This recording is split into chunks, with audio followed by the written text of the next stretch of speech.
Okay, I'm back, and it looks like we've got a green board now on OBS, which is weird. Let me know what the stream quality is like so that we can figure out whether this is a disaster or not. As you say, it wouldn't be a show that I'm part of if there wasn't a technical fault, which frustrates me. Anyway, it's now solidly green. Why? What changed?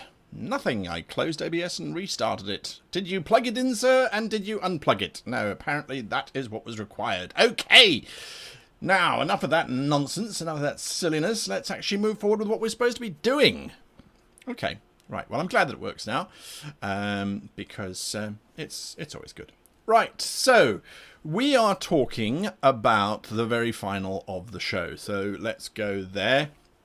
The very final of the show. This has been the plan that we have had since the very beginning, and of course we've been working through it, and we're now here at the climax, at the final. Now, we were talking last week about how it is that we're going to be doing this, what we're going to be doing in terms of basically just keeping control of everything, keeping everything moving forward, and we're there. We're there. We are in a titanic battle at the moment. An absolute titanic battle. I don't know why everybody, if you're watching D&D, if you're watching it, I don't know why the D&D Beyond overlay is coming up. Maybe it's because I need to turn it off or something. Turn it off. There we go. That was just distracting. Sorry. Right. So, yeah, we're in this final confrontation, this mega battle which is unfolding. And, of course, all of the players are absolutely terrified that they're going to die. As a matter of fact, the one player was saying that it felt like if they failed a single roll, the entire thing was over. And that is exactly where we want them to be. This is the finale. They must be sitting there gritting their teeth going, is this going to be it? Is my character going to die? And we want the answer to that emphatically to be maybe. So by making sure that everything is incredibly tense, it gives us this opportunity to then play around and balance stuff. Now, I like to make sure that when players ask for favors from NPCs, generally, they will get what they ask for, if they ask appropriately and if they give a good enough reason. If it's just, I want this because I want it, they won't get it. What it does, though, is it allows you as the game master to then use your NPCs as very useful tools. Now, if you watched last week, you'll notice I've got two seeds, two things that I put into the water, in proverbial term, two things that I put in to make sure that if things start going pear-shaped, I can fix it. I see some stuttering happening again, and I don't know why. So, firstly, we've got Snicked, the undead kobold that Flick killed in episode 1. When I realised that Snick was going to be killed, well, when Snick died, this horrid little kobold, he died right around the presence of the Black Tide, which resurrects dead things. So it was a perfect opportunity to introduce him into the battle map so that he can be there. Now, he could be an antagonistic force. He could be someone there who is going to show down and fight against Flick and Lahuna, who have gone off on their own to try and defeat the Commodore Gankari. On the other hand, he could also be a revenant. That is, an undead who has been returned to life, or to undeath stage, I suppose, because of something that they did that needs to be resolved. It needs to be concluded. So Snicked could also realise that his evil ways was the cause of his death. And so he's now trying to seek absolution because being undead is hell. So he could end up helping the party too if I need him to. Because set up on top of that giant undead Kraken, there's that entire ship which has got a crew there. Now, I had originally planned out the battle map to include the entire party storming the Krakelich. That was my original plan. I never intended for Lahuna and Flick to go off on their own to go and fight this thing. Snicked is not a great fighter. Lahuna is not bad, but they're missing their big hitter and their healer, and you know, so it's like, okay, all right. So Snicked could flip to the light side and come and help them if it looks like the battle's going in the wrong direction. We also have the sailing ship that Gellan Primewater is on, and that had been intended to be a naval battle that took place before they engaged with the Krakelage. But of course things came to a head, and so now we have this battle that's taking place.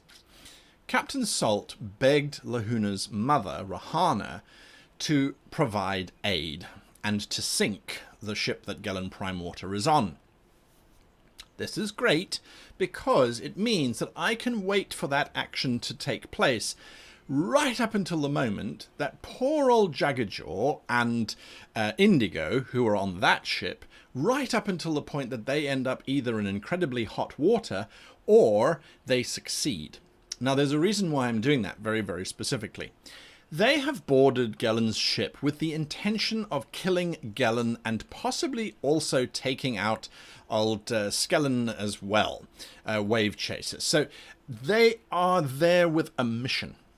If I were to simply have Rahana, the ambassador of the merfolk, take her 5 Menbei class ships and just sink Primewater's ship and kill Primewater, it would be a very hollow victory. Indigo and Jaggsy are there to prove a point. They're there to prove that they're heroes and that they are going to defend their captain and their ship. So I want to give them the opportunity to do that. I can, because everything is an NPC at this moment in time in terms of who would affect the outcome of the battle. So if they get to a point where it looks like they are about to be defeated, they've taken Jaggsy and Indigo, they've taken lots of damage, they are really surrounded, they do some silly things, which I think is about to happen, because I think Indigo at the end of the last episode was about to drop down onto them as a bear. All of those kinds of things. I then can have Rihanna and her fleet of ships attack the ship, buying the characters enough time to finish the quest to kill Gellan Primewater, to avenge the captain, to reclaim their honor, and then to get out just in time. I think that's the important thing, is that's the timing that I'm playing with over there. Now, we also have Captain Salt on the second chance, kind of sailing towards the Kraken, but also kind of fighting against it. I mean, there's a lot happening. There is a lot that is happening. And the challenge, I think, I'm just checking my stream there. The challenge, of course, is now, what do I get Salt to do? Is Salt going to ram into the Kraken? Is Salt going to turn around and save Jaggsy and Indigo? What is Salt? Salt is the challenge. Salt is where we really have to think about what we are going to be doing. And for me, that is the unknown. If Salt charges the Krakelage will just sink the second chance. And I really don't want that to happen, because we've only just got it back. On the other hand, if Salt turns around and faces Gellan and that ship, that's okay too, because then Salt is getting conclusion. There is something that's happening there. So those are my plans for today. It's about sitting back and watching it finish. And of course, right at the end of today's episode will be the teaser for Season 2, which I have to say I'm particularly excited about. Right, let's look at some questions. So Desmana says, if the Primewater gets killed now, does he come back as undead due to the distance to the tide? It is a very good question, and I would love to do that. I really, really would. Unfortunately, I only have 2 hours, so I've got to finish the show in the amount of time allocated. I don't have a choice on that. It would make sense for him to come back, and quite certainly, I nearly revealed Season 2, quite frankly, that certainly could be an option for a second campaign, that Primewater comes back as an undead. I don't think I would do that, though, as the GM, if, for example, the Saltwater campaign was going to run on for another 12 episodes. I'm not saying it isn't, I'm not saying it is. Simply because we've now fought undead. We fought the Risen, the Black Tide, when Commodore Gankari is destroyed, hopefully. Thumbs, holding thumbs. When the Kraken is destroyed, I should say, the Black Tide will disperse, so the undead will disappear. So I think it's a good question, though. It really is a good question, and it could certainly be a wonderful twist, without a doubt. So There we go. Right. Seven-Sided says, what are the key things you think must happen tonight to make the climax satisfying? It's a great question, Seven-Sided. So let's see if we can hit them. Right. Number one, Gellan Prime Water must die at the hands, preferably, of Indigo or of Jaggsy or of Salt. Lahuna and Flick must kill Commodore Gankari. It just must happen. There is no room for error here. They have to do that. Because in doing that, that will destroy everything. It needs to be an apocalyptic ending. And what you're going to see is, after, if you recall, that Kraken, it lifted up its two tentacles and it dropped them down, releasing this massive bolt of electrical energy, which surged towards the fleet that the Admiral Tarquin has put together, and it destroyed a dwarvish Thordane class ship, sinking it below the water. What this is going to do is Admiral Tarquin is not going to sit back anymore. Originally the plan was to let the Second Chance have 3 hours before they started to do their final assault. Tarquin is not going to allow that Kraken to continue firing and just destroying everything.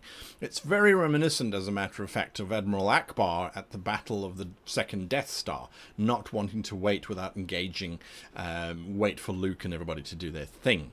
So the idea is that they are now going to start coming in. So they're going to start putting a lot more pressure on everything to have to happen and to have to take place. So we need to have that happen, and ultimately the Kraken needs to be destroyed. If it gets to the point where the stream is going to end and the Kraken is still alive, I would be incredibly, incredibly disappointed. And I don't think that that will happen. I think we're going to be able to pull it off.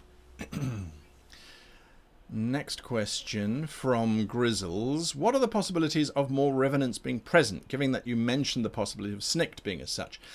There's a fine line, I think, personally, between the amount of GM, and this would be called plot armor by most definitions, the revenants in the case of Snikt helping Flick and Lahuna.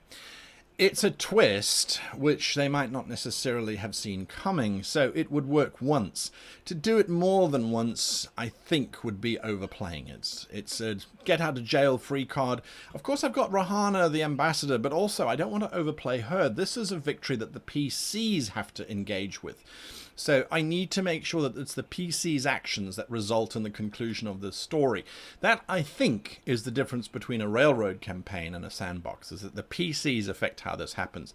I will hold back. I will wait, because I could solve this straight away. I could have the first-rate ship just start firing on that Kraken. I could have them targeting Commodore Gankari directly, you know, if they can destroy him that way. So there's a lot of things that I could do if I really wanted to, but I'm going to hold back and see if the PCs can sort it out. If they can't, again, I'll be very reluctant to just GM it, but it is a possibility. 30 Sock says, what kind of additional preparation did you do after running half of the finale? I have done a lot of thinking in terms of how do I make sure that this finale happens and it doesn't happen with a TPK. That's entirely possible. Who knows what the dice are going to do? Fantasy Grounds rolls amazingly well. We had some good rolls last week. Maybe we're going to have bad rolls this week. So there is certainly always that element that the party does die. They could do some stupid things. Certainly that could happen. But I'm not entirely convinced that that's the case. I think they're going to make some smart moves tonight. I think they've been thinking long and hard.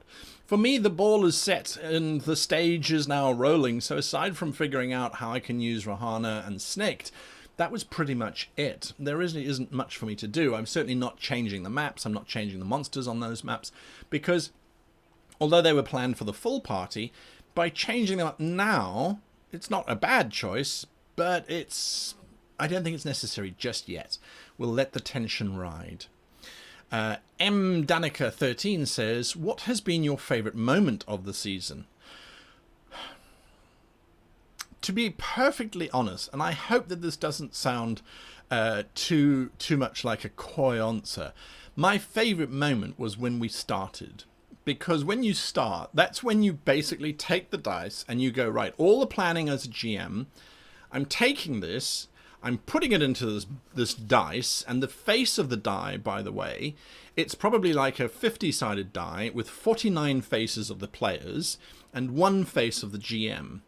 and you roll it, and you see where your story now goes for each week, because every player can change the course of it. So I love it when a campaign starts, and I'm hoping I will love it when the campaign ends. All the stuff in between, I thoroughly enjoy it when my players' faces go, when they cannot believe that something's happened. That for me is the greatest moment. That's what I live for.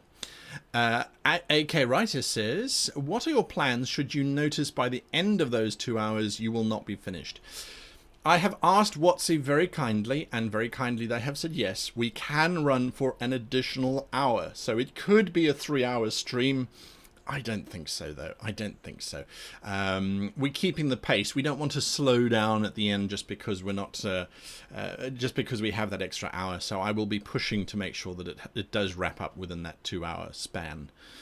White Tiger 225 says, can Flick die saving everyone? Can Flick die killing the Lich? Can Flick die is my overall question. Again, this is the funny thing. Players say, oh, I don't mind if you kill my character. Don't think that you have to protect my character.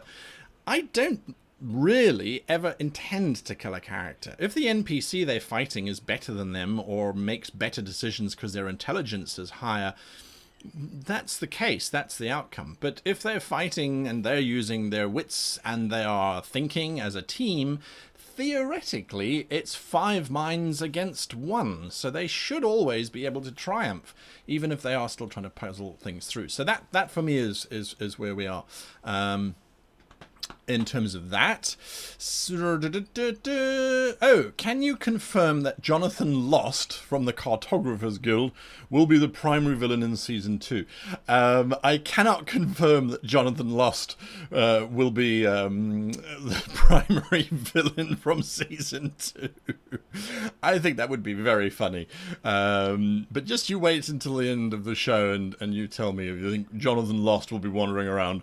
If you don't know who he is, Jonathan Lost is one of the sort of personas that I adopt during the show on my own stream, and when we're talking about the treasure hunt, he gives clues on how to find it, and I hope that all of you will be participating in that treasure hunt, Mama Saduq's treasure hunt. If you don't know what I'm talking about, www.greatgamemaster.com, you will find the treasure map there and the clues. We've actually updated that page because today is the day the final clue comes out. We have moved out the announcement. We're going to do it on the 1st of September, but because of the delay of a week, we're now actually doing it later. I think it's the 10th of September will be that new show. Next question. Jask asks, how are we doing for time? 2 minutes. Okay. Jask asks, what would you change from the story this season, if anything? What would I change? I think it's difficult to say because I think it's all been integral. You know, you sort of say, okay, well, would I take something out? And there are 2 options. Either I could take out the Gellan Prime Water thing with Salt, because that chewed up 4 episodes in terms of unpacking that backstory with Salt and setting up the whole situation. But I feel like that was important because it to me, that makes the PCs and the story feel as if it's a real story, and that there is all this extra nonsense going on whilst there happens to be an undead Kraken wandering around. The lizard folk encounter, the mansion encounter perhaps would change, but again, that seemed to me to be a natural progression as the characters went on their storylines. So I think what I would have liked to do, bottom line, is had double the amount of episodes that I could have run, because then I could have explored everyone, because I would have liked to have done a lot more with Indigo and with Jaggsy. Lahuna we started to get more information out of, but I would have liked to have done more on that one. 1 minute left before we go to the live show, so I'm just seeing if there's any questions. Tasfarel1 says, on a scale of 1 to 10, how nervous are you right now? I'm always nervous, but that's mainly because of the technology that's sitting here. My poor laptop runs everything for us, so that's one of my nervousnesses. In terms of the story playing out, I am nervous in terms of this balancing act that needs to happen, in terms of will the players find it exciting, and will you guys find it exciting? That's also a big pressure, is under normal circumstances, it's a table that you're playing with. So is it the 5 people around the table that are going to find it exciting? Here we've got several thousand people that are hopefully going to find this exciting. After the terror of of Game of Thrones ending, I have to make sure this is it's better than satisfying, that it's absolutely exciting. Anyway, that is enough from me. We have to now go into the live show. I'll catch you in 5 minutes as we go into the Ghosts of Saltmarsh.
We fought them in the air, on land, and under the waves. But it wasn't enough. Brave folk banded together, united in hope and allied in goal. But it wasn't enough.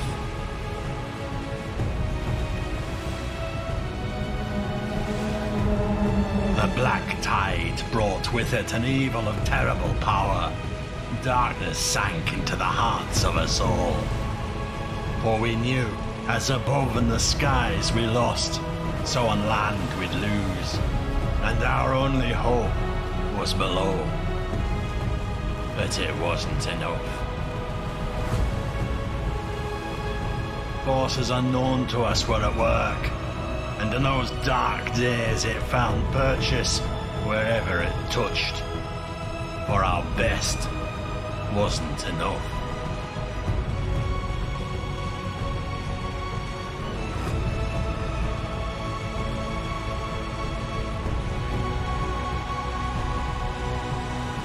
And yet, a single light burns in the dark night, and it might be enough.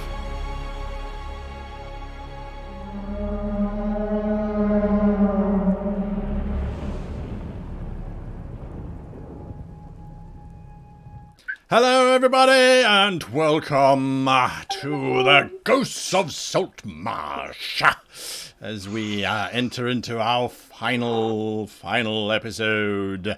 Tension is high, everyone is nervous or flatulent or both, and we are about to find out what happens.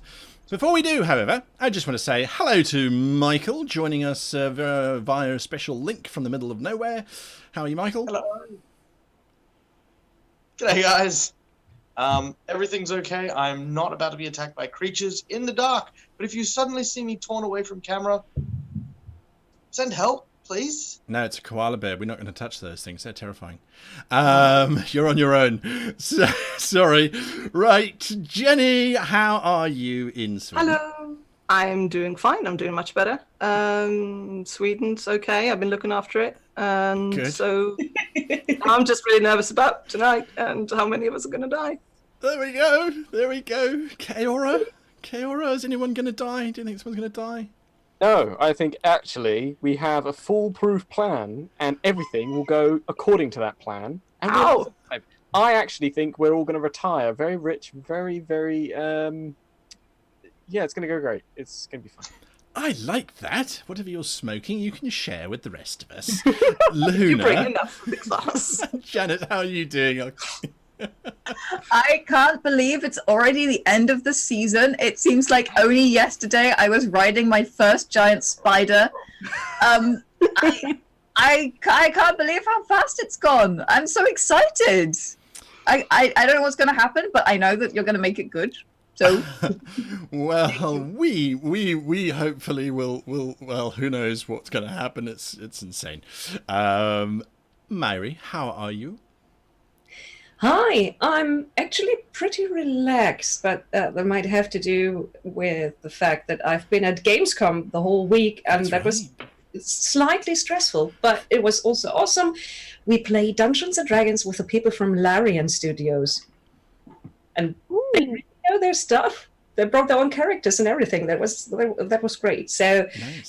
well, hi, I'm Myra from Orkensparta, and if you want to look at me playing D&D with the Dungeons and Dragons Baldur's Gate 3 people, that's a thing. There we You go. know, it's awesome. Super exciting. I can't wait for that game to drop, actually.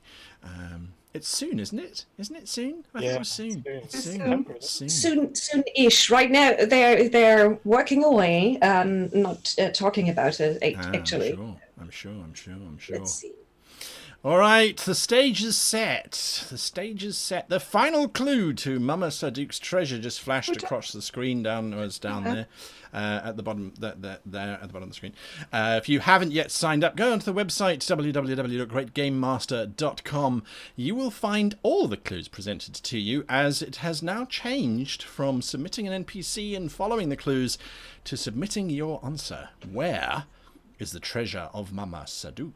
Now, of course, once you have submitted your answer, please only do it once, because, well, basically, I've got to go through the list and check who's naughty or who's not. Wait, that's a different campaign. I've got to go through the list and check who has found the treasure and who has not, and then who is eligible.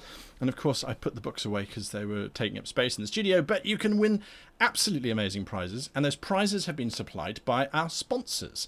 So we've got World Anvil subscriptions, we've got Dungeon Fog subscriptions, we've got some really amazing stuff coming through from Fantasy Grounds, of course, and Dungeons and Dragons themselves have given us some of those beautiful, beautiful books for the Ghost of Saltmarsh, as well as a full set DMG, PHB, Monsters Manual and DM screen to give away. So that will be amazing. That will be announced on the, I want to say 10th of September on the live show on the Great GM channel, twitch.tv/GreatGM. So watch out for that. Watch all of the social news networks, social media networks that you can to find out more details about that. Keep an eye on the website as well. We will keep you updated. So yes, once again, thanks to Fantasy Grounds for our amazing virtual tabletop. Thank you to Dungeon Fog for the amazing maps that you're going to see in today's episode. And thank you to World Anvil for the characters, the world control and plotting devices that they provide us with. You can go and find their characters on World Anvil as well. And of course, a big thank you to Dungeons and Dragons for giving us this amazing playground within which to play and die. Or just play. I mean, you know. Yes. Don't do that. Don't do that. Don't do that. Okay, so it doesn't seem like we have any audio problems today, which I think is good. I don't see anything in the chat. So I'm going to close that now. Heaven help us. So that I can go to the Fantasy Grounds screen where we have so many maps open. I don't even know where to start, actually. I've got just dozens of maps open everywhere. So we will allow Fantasy Grounds to tell us where it is. But first, before we do that, cast your minds back. Yes, Myri, before we go. Uncast. No, that was just me gesturing. Oh, that was just casting. you. That was casting. Okay. Cast your minds back to the stormy oceans that surround us. Rain spatters down upon the decks of the various ships as their mangonels and trebuchets fire their desperate shots into the titanic form that is the Kraken that looms so close, so very close. Where are we in the initiative? We are on the deck. We are on the deck with Jaggsy hanging desperately to the top of the mast, glaring down at the form of Gellan Prime Water, as well as Scarran Wave Chaser as they move around on the deck, panicked by the terrific thunder wave that Indigo has cast just moments before. Indigo herself finds herself at the top of the mast looking down into the chaos confusion as a pirate by the name of Serena is starting to climb the rigging to find who has been causing all of this chaos. And so I put it to you that is where we find ourselves. The crewmen on deck are busy running around, and this crewman runs over to the ballista and shouts frantically at the men who are manning it. There's people in the rigging! Shoot them down before they kill us all! Oh, shoot them all! Kill them, is what you are hearing. That is what you're hearing. Crewman number 3, who is the one with the ballista, immediately starts cranking the gears as fast as they can, swinging that ballista around away from the second chance and starting to point her up in the rigging. They need to make a strength check, which they will do very quickly. A 2. They are... Helm.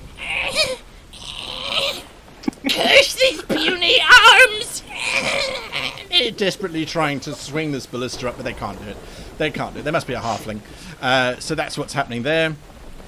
Crewman number 4 is running around in absolute panic. He's just watched his companion be blasted off of the side of the ship into the briny and is absolutely concerned that the next will happen to him. So he's busy tying himself to the side of the ship. Nope, I'm not going swimming. Nope, not swimming. Crewmen 5 and 6 are... no, crewman 6. Where's 5? Crewman 5. Don't know where crewman 5 is. Must have fallen off the ship. No, crewman 5. Okay, they've gone. Just delete you. Bye. Crewman 6 is frantically running up to the helm. They are aware that there's a giant Kraken. They don't want to be part of that. Crewman 7... where's crewman 7? Why did I lose crewman 7? I had them just a moment ago. Crewman 7 has joined crewman number 4 and is also tying themselves frantically to the side of the ship. Jaggsy, you're up next. What are you doing? You're looking down onto the rain-spattered deck. All right. Jaggsy looks down onto the deck. He snarls as he sees one of the officer-looking individuals starting to climb up the rigging. He yells out to Indigo, "Indy, you've got a tail!" Not literally, figuratively. Thank you. And Jaggsy is going to continue trying to set up his large lightning rod, reaching into his backpack and pulling out another of the large iron rods, affixing it firmly to the top of the mast amidst the rainstorm while he tries to be ready before the first bolts strike from the Kraken, after having seen the lightning cascade and strike the dwarven vessel and vaporize it in a single strike. Give me a survival check, if you please. As you stab this lightning rod into the wooden mast. All right. In the distance, lightning strikes the ocean with vicious savagery, as if perhaps it had discovered that the ocean was cheating on it secretly. Oh no. With the moon. With the moon. I have forgotten, I am the one who has to do your skill checks because you're in the middle of Australia, so I apologise for that pause. I'm like, come on, roll, Going, Michael. I hope he's not waiting Roll, for me. Michael. Right. There we go. I have rolled on your Nice. behalf. Well done. 21. I'm not going to roll for you anymore. That's not fair. I think that's cheating. You affix this rod very firmly, very, very firmly to the mast, and you suspect that this will not dislodge. This is definitely going to conduct any kind of electricity down this wooden beam. You realize you are now possibly in the second most dangerous place in the universe. There is one place worse. Oh, yes, that's right. And that's where Flick So is. we are.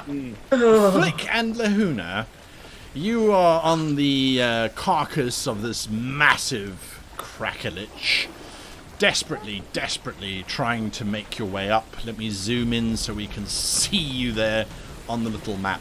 If you recall, you've seen Snikt skulking around the brow of this large behemoth, and you can hear, coming from above you on the ship deck, mutterings and whisperings. What are you doing, Flick? Oh, okay. Rain lashes down, the heavens crying for the imminent death of someone. Okay. Lahuna? What's up? I think I don't have enough spells to keep us both invisible. So Okay. I'm gonna cast it on you, okay? No, but then you gotta stay with me. No, Where's this? I'm gonna try and distract him. Wait, where's Mr. Squidgy? Can you, Mr. Squidgy? Don't worry, I have a plan. Here, I cast invisibility on the back of her head. Back of my head goes invisible. Yeah. Luna vanishes. You appear very suddenly. Yep. I drop down onto the deck. You drop onto the Yeah. slime-covered surface of this gigantic Kraken. And then I say, I can't see you anymore, but goodbye.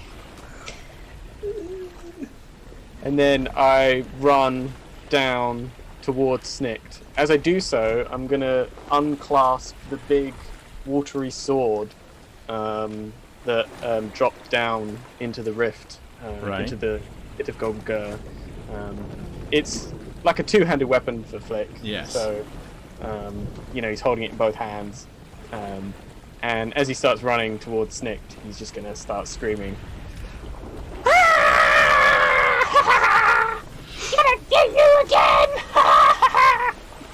You charge towards Snikt. Back on the other ship. Where the hell is the map? I've got so many maps open here. There we go. On this ship, Gellan Primewater has turned and is striding towards the mast. He points directly at you, Jaggsy, and then at Indigo, whom he sees in the mast in front of him. I want them alive, he says as he points at the two of you. That's all he's doing. There is a snarl as you are rushing forward, Flick. Snikt's undead head wraps around towards you. You can see half his face is missing. It's just bone. And this big purple tongue sits inside his rotting mouth. He immediately pushes out his claws and then starts very, very carefully to assess exactly what you're doing. Come here, Flick. I'm gonna rip your heart out. He hisses at you and seems to brace for just a moment and then just starts running directly towards you. He's going to tackle you as he gets to you, but that'll be next round. Captain! What are we going to do? We're still being shot at! Comes the cry from the deck of the Second Chance as she is being pursued by Primewater's ship. 300 feet to the Kraken, Captain! Shouts Till, the mop-eyed mapmaker, from the ballista at the fore of the ship. I sort of stand there trying to come up with something to do for a second, and then Victor just starts turning the wheel, and it starts turning it to not any particular maneuver wise, but sort of turning 180 degrees, start heading back towards Prime Water's ship. Are you going to try to perform a maneuver to rotate the ship 180 degrees? Club Hall? I don't think so. I mean, can I turn the ship around during this turn, or is that going to be your best option is to turn 90 degrees, yeah? and that will I think decrease I'll your ship speed by 10 feet. Yes. All right. Yes. No, that's fine. I'll do that. You start to haul on the wheel from the barrel next to the wheel. I highly recommend against this action, Captain. I don't feel we have the firepower to take on Prime Water's ship. Just saying. Ship's name, in case you forgot. Remember, I'm flipping out. I know we don't, Morley, but hopefully we won't be alone by the time we get there. Can I also just say I'm quite happy to be in this barrel right now? Really, you don't want me to let you out? No, it floats. Fair enough. Just let me know if you want me to get you out of there. Permission to fire at something, Captain, says Till from the ballista. Well, take out those damn weapons of theirs if you can, then. No, firing at aim! He shouts as he pulls the trigger of the ballista. He fires desperately at the ballista of the Prime Water, and he hits. Ooh! Go Till! This is why we have a one-eyed man as our gunner. Yeah, that's why you... That's indeed. Sorry, I'm blocking the score result there. 7 points of damage, not the world's greatest damage dealer, but at least he hit as your ship has tried to maneuver around. Back Good onto... shot, Till! Well done! Thank you, Captain! Thank you, Captain! Sorry. Back on the deck, Scarran has seen what's going on, and he has loaded a very small little needle into a very delicate little pipe, which, as the ship is rocking, he holds up to his lips and he points directly at you, Indigo. And he is going to try and make his attack against you. Natural 20! Oh no! The dart shoots out. You take 1 point of damage. And you need to give me a Constitution saving throw as you feel this burning sensation in your thigh. The NPCs are getting their vengeance from last time. All those 20s. Okay, wish me luck. Good luck. Cross everything. Luck. Natural 20! Bringing him out! Oh! I see your 20 and I raise you 20. Look at that! You glare down at the poison as it tries to reduce your efficacy of climbing in the rigging to no avail. It has been ineffective. Scarran lowers his pipe, looks up at you, looks back, and puts the pipe away, obviously deciding it is ineffective. Captain Maybe Crispin... elves are just immune. Perhaps. He hasn't fought sea elves before, but he's fairly certain that should have dropped a rhino. So he's uncertain. Talking about dropping rhinos. Yes. Captain Crispin at the back of the Prime Water has seen what you are doing, Captain Salt. At least he thinks he's seen what you are doing. Well, at least he kind of, sort of, is paying attention. Something. He is definitely doing something. He has decided that he's going to attempt to increase the ship's speed. So he is going to try and increase his ship's speed. He's got a crew quality of 4. So I will just add 4 here. No, not 34. 4. He orders all sails ahead. And he does it. His ship is now moving at significant speed towards you. Yep. At the back, Kaleo, the helmsman has reacted to his captain's orders and starts pulling on the wheel, trying, it looks almost to angle the ship directly for the second chance. Captain Salt, what are you doing? You've ordered the ship to come about, but you have actions to take if you so choose. Yes.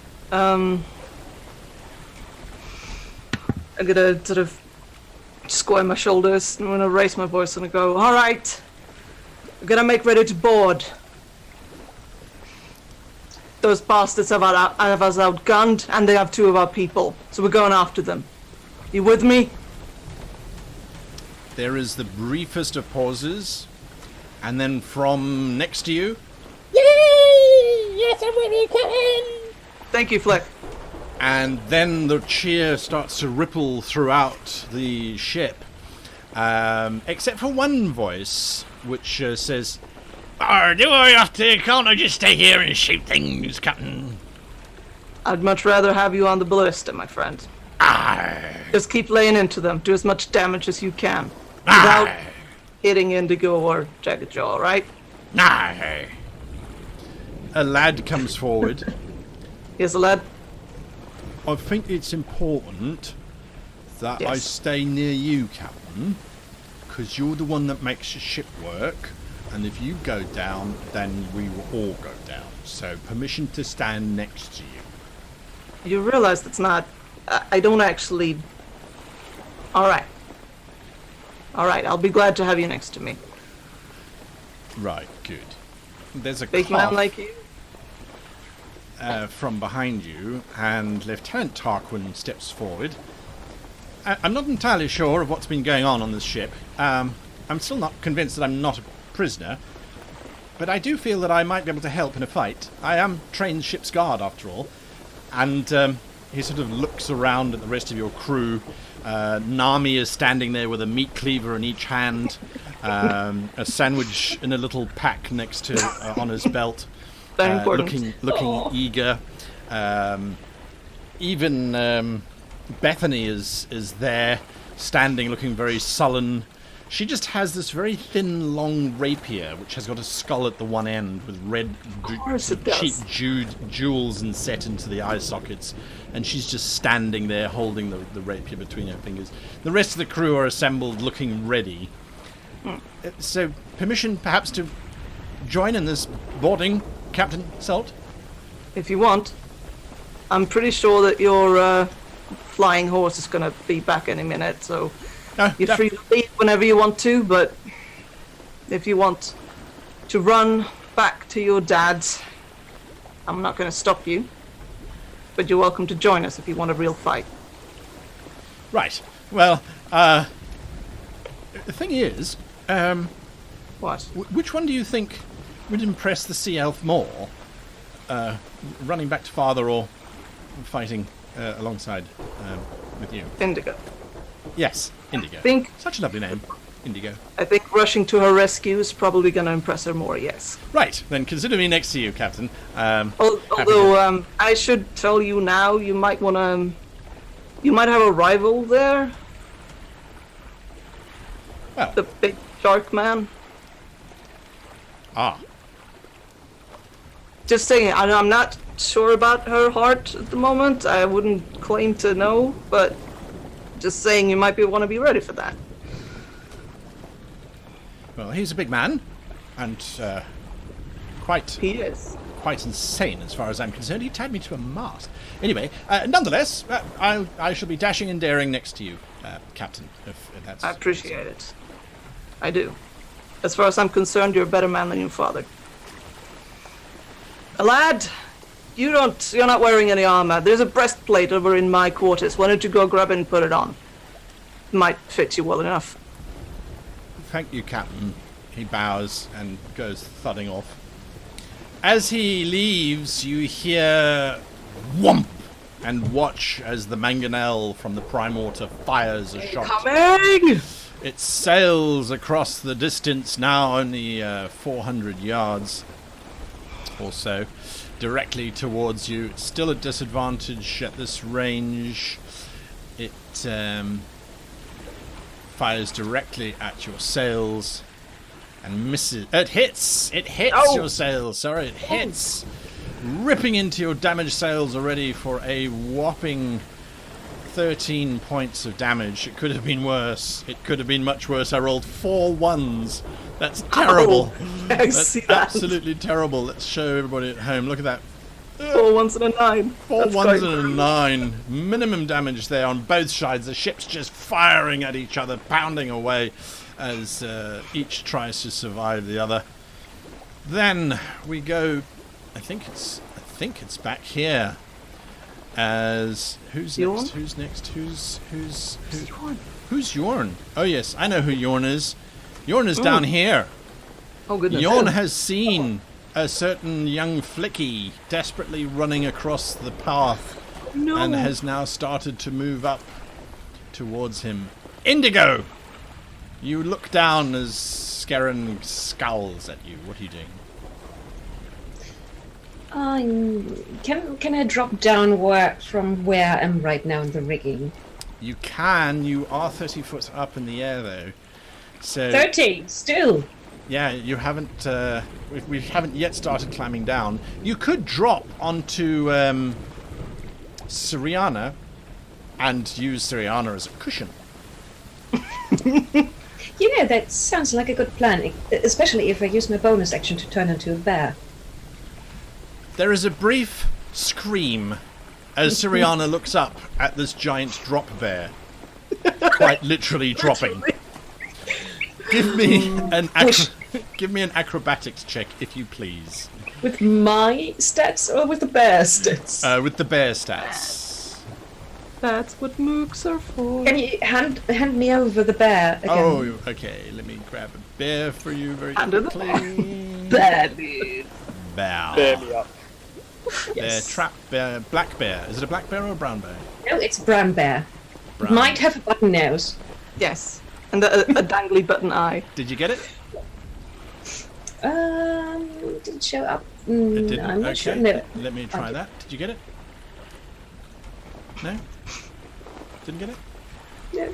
No bear. No bear? Okay, hang on. I I'm remember how to do rearranged this. all the maps and things and stuff. Still but nothing? No. No? No, Right. no bear. I will roll for your bear. Thank you. It would just be fast. I've forgotten how to share. It makes... I've forgotten how to share. I'm just too nervous right now. Your acrobatics is not great because I rolled the wrong thing. Yes, that's a dexterity save. That's probably Yes. coming. Acrobatics. Well, that's better. Athletics check, not acrobatics. Athletics check. Your athletics check is 19. You slam into... One athletic bear. Yes, you are an athletic bear. You work out. You slam into Siriana, and the two of you collapse down into the deck. You take 6 points of damage, which is less than she takes. I'm going to double the damage that she takes because there's a giant bear on top of her.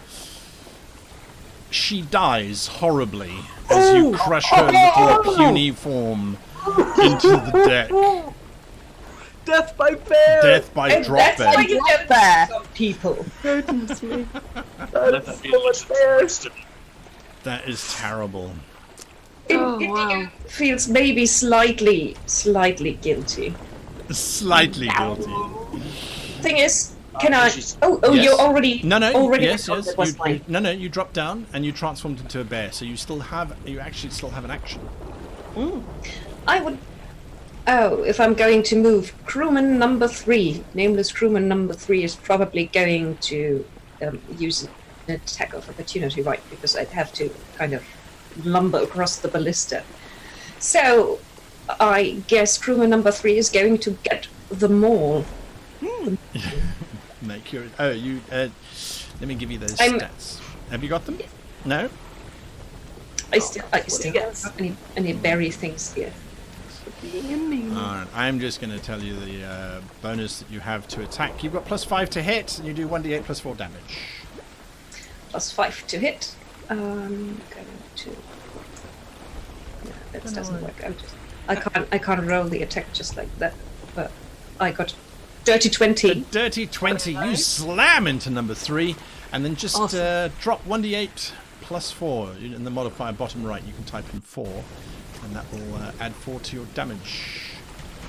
Poor crewman 3. Yes. Poor crewman. Poor crewman 3. 6 Well. points. From retirement. Let me just What find... was the bite or claw? that was the bite. Your claw is now also at +5 to hit. And it's both claws, so that's a miss. Ooh, So you that's a slice. miss. Alright, so let me just do the damage quickly to poor old crewman number 3. See what happens. Crewman number 3 has already taken some of your blast damage, and that kills crewman number 3. Ooh! 2 crewmen You a turn! just Holy golly! And more his face off. Yeah, it's not good to Anger a druid. No, don't anger a druid once they Don't piss off the bear. there. Don't poke the bear. Lahuna, you are aware that these undead are starting to crawl up the side of the Kraken as they've been alerted to Flick's battle scream. We are now at the end of the round, so I'm just going to adjust the ship's distance. Where are we? They are moving faster than you are. So that means they move closer. 300 feet to target, Captain! As actually they're moving double that speed, sorry. So 200 feet to target, Captain! Fine. We continue to move through. I did not skip Lahuna. Lahuna, you were at the beginning of the round, which is where we are now again. We stopped halfway through the round last time. So you are up. What are you doing, Lahuna? Lahuna is not the smartest person in the world, but she understands what's just happened.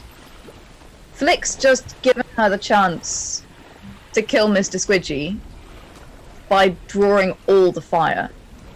So as he says, "I can't see you, but goodbye," she turns around to him and she sort of looks up at Mr. Squidgy, and then she looks at Flick, and then she looks at Mr. Squidgy and she looks at Flick, and she's like,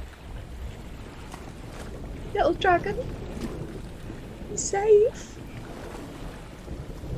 And I'm not gonna cry. I'm fine. Can I see Mr. Paladin. Do I know where he is? You can hear something coming from the front, the prow of the ship. But you can't see him Like, yet. He's about right at the front. Yeah. Okay, so being invisible, Yep. I am going to move to the side of the boat. Not a problem.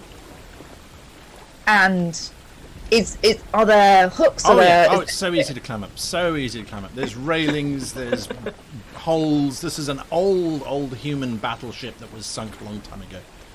are there holes inside it? Can I see inside the ship itself? Yeah, mostly it's just the cadaverous ribs of the old ship design.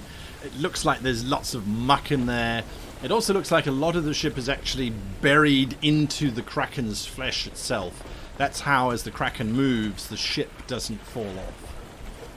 Okay, sure. Yeah. Okay, so I'm gonna climb up the side. Sure, not a problem. As you get onto the top deck, the wood actually sags a little bit because it's so wet.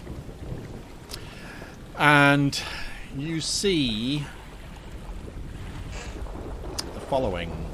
I will share it with you now as soon as I find it, because they are there. There are two, it looks like ghoul-like things standing on the mangonel. They're just standing, they're not moving yet.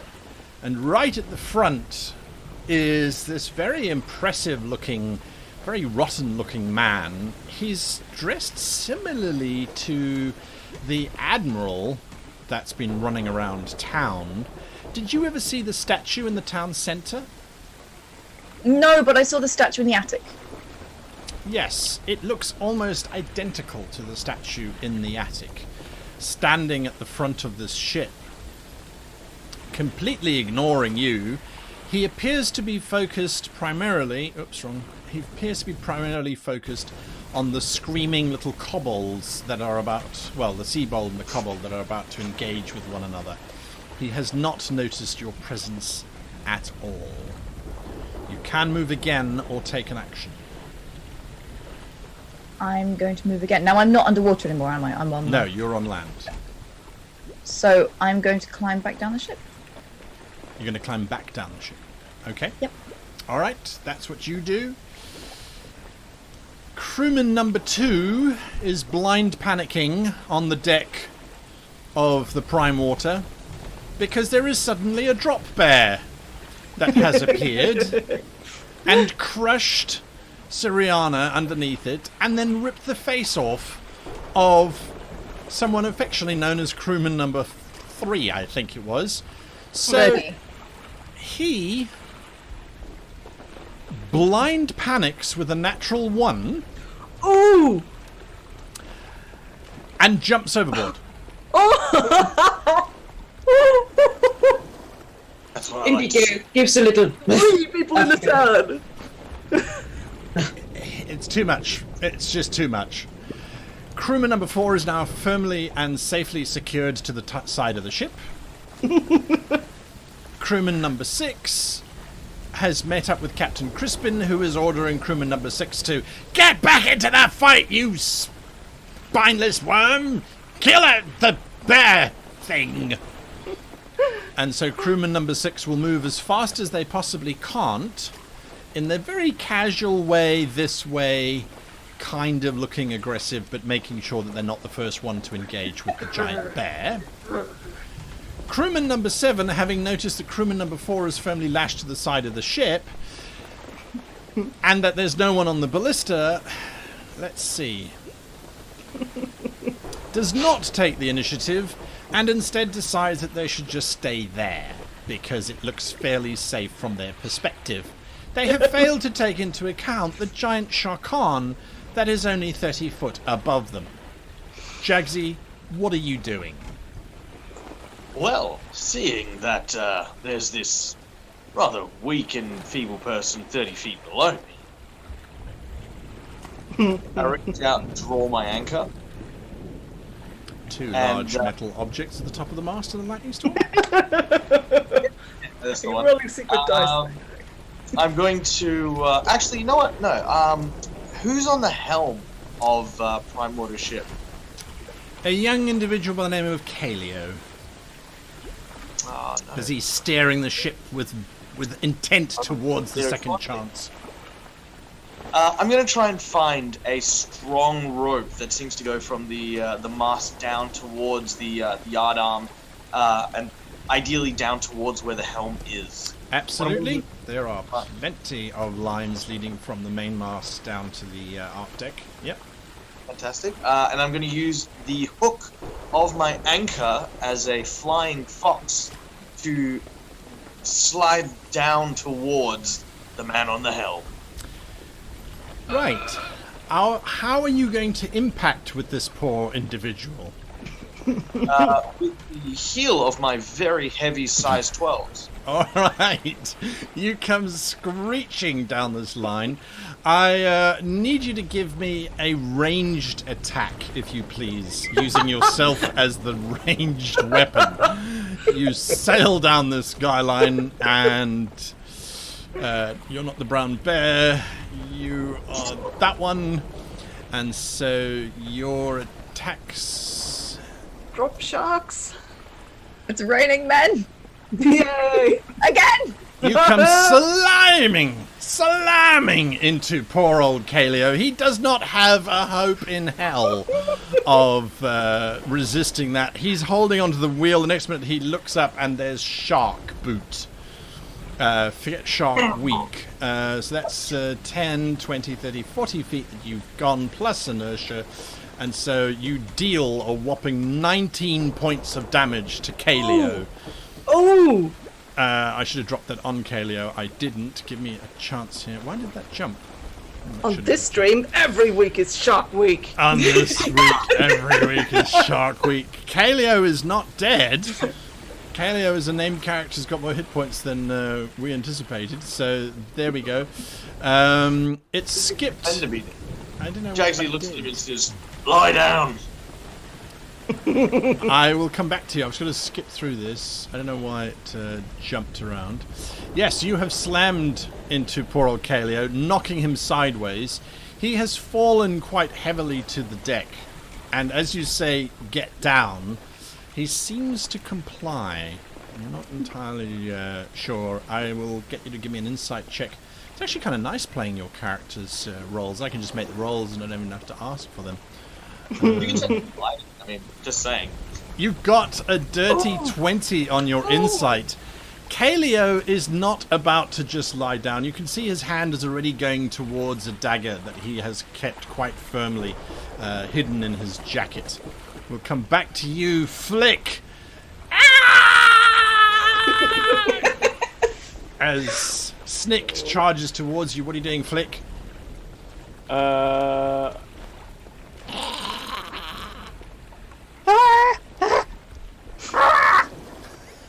god.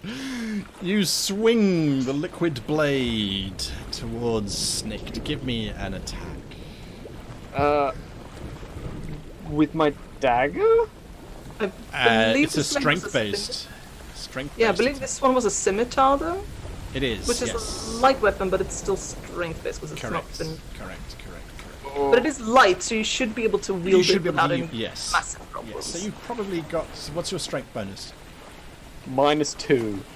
Ouch! Okay, great. So I would say that puts you on a flat 0 to attack. Right, So okay, just cool. just roll a d20 Oh no! and don't get that. One! Give me a dexterity saving throw, please. Oh no! Flick flings himself off the Kraken. Oh, you are so lucky. You are so lucky. You sail past Snicked because as you swipe with this liquid blade, the blade seems to triple in length and becomes almost like a lance, if you like. And it completely throws you off for just the briefest of moments, spinning you past poor old Snicked, who did not anticipate that maneuver from you. But it does, unfortunately, wipe out anything else that you could be doing. Are you saying anything, or are you just screaming? Yeah, screaming incoherently. Get you! So much anger. Speaking of anger, Gellan Primewater looks at you, Indigo, Yeah. pulls out this very finely crafted silver rapier. Well, I had hoped to cut you up slowly, but it appears the luxury is not mine. And he swings at you. He steps forward and swings at you. He gets a dirty 20. Ouch. Slicing into you, you take 17 points of damage. Wait a moment, what? As he slices into you, his blade just illuminates with this brilliant blue energy, which wraps around you and causes you intense electrical pain. I have one thing to say. You just used Indigo's hit points, not Barrigo. Yes. That's true. Berigo takes 17 points of damage. How much hit Berigo, points does Barrigo have? 34. Barrigo? Yeah. Barrigo shouldn't be unconscious and dying. No, Berigo is... yes. Let me just make a note here. But still, that's going to hurt like a... Yes. I'm just going to make a good old-fashioned Like a note. mama bear. He slices into Berigo for 17 points of damage. Berigo is in trouble. That is your last warning. Surrender. I don't want you. Speaking of, there is a shriek as Snicked slices at the back of Flick. Hitting. Oh no! Oh no! Biting with claws and fangs for 3 points of damage. Okay. And as he finishes sort of ripping into you, You might have killed me once, but I'm going to take you with me, you horrid little blue thing. and then No, you won't! he You're turns gonna die again! he turns his head and looks at the approaching skeleton horde. I got a live one over here, boys. He shouts, causing them to look in his direction. No, he's the live one! The skeletons are not confused. They can smell the living.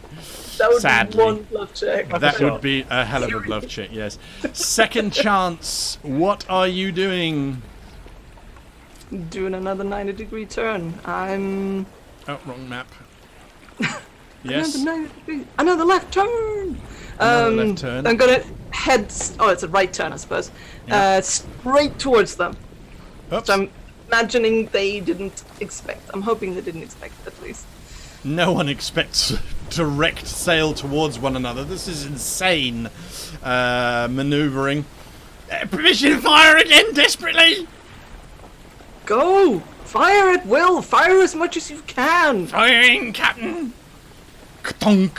The ballista fires, it sails across the waters, which are lashing about as the storm whips up in a frenzy, slamming into the Prime Waters ballistas, dealing another 14 points of damage. Nice. Is it the ballista that Prime Water is standing on top of, or the other one? Nearby, from Yeah, your yeah. perspective, Indigo, you watch as the 6-foot-long bolt sails out of the front of the second chance and slams into the ballista nearby, splintering and shattering and causing much, much damage. You also watch... Ballista that Gellan Prime Water is basically standing on right now? No, sad. Well, let's roll for it. Let's roll for it.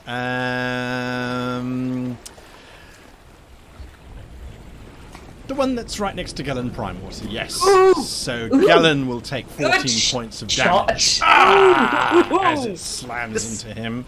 Just half the face is covered in splinters. Yeah, like- bits of wood have exploded around him. From Scarran sees what's going on. He looks from Prime Water, he looks at you, Indigo, he looks at the whole situation. I suppose this could be misinterpreted, but I don't really quite care, he says, as he also tries to stab you with a sword. How can that be misinterpreted? Yeah, I'm not sure. Luckily, He he's weaseled really out of it bad. last time, but he really bad and completely missed, even though he has, well, he shouldn't have had advantage on you, but he completely misses. Next up, Captain Crispin from the side of the ship has noticed that there is a demented Sharkan currently standing next to Kaleo and has rushed over and is about to attack the poor Sharkan. Oh, hands off my helmsman there, he says. He swings wildly for you, Jaggerjaw, hitting you, dealing 12 points of damage as his saber just cuts cleanly up to the bone and, yes, causing no end of discomfort.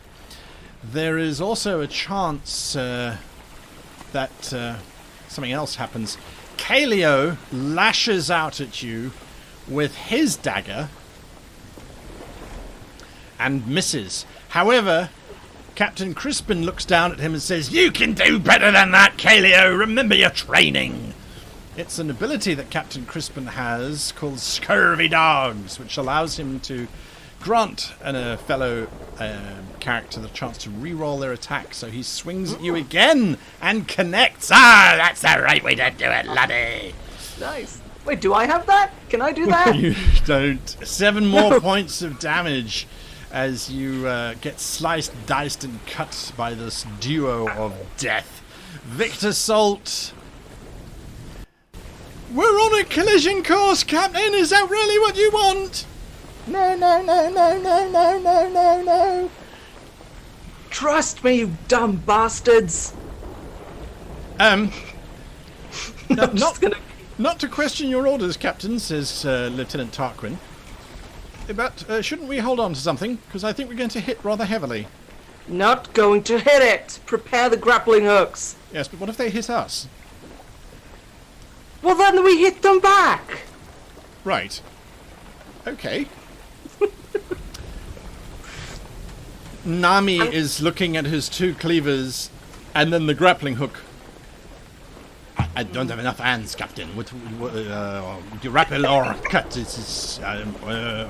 We'll grapple first, we cut later. We have to grapple to attach the ships to each other so that we can board them. Yeah. Pound the steak first before you cut it up. I understand. Yes, fine.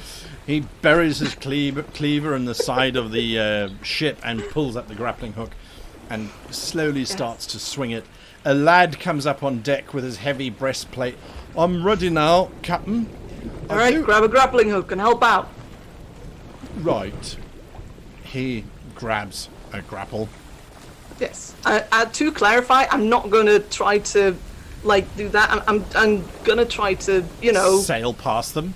Yes, so that we can grapple and then we can sort of, be locked in an embrace of death. That would be a great plan. Mm-hmm. If there was someone on the helm of the Prime Water. I'm on the helm here, I can do what I can. There isn't. So she is just sailing full sail ahead with that great big wheel just rolling around, lolling from side to side as the waves push the rudder in whichever way they so desire. So I'm going to roll a d8. Could I do a sailing check to see if I can sort of predict exactly where it'll go? Yes, so that give me a survival check, Captain. Isn't there... I am... proficient? Yeah. Proficient. Yes, I'm proficient in use of sailing things. Yes. So you get +5 to your survival check. Alright, fair enough. But Captain still proficient. Where is it?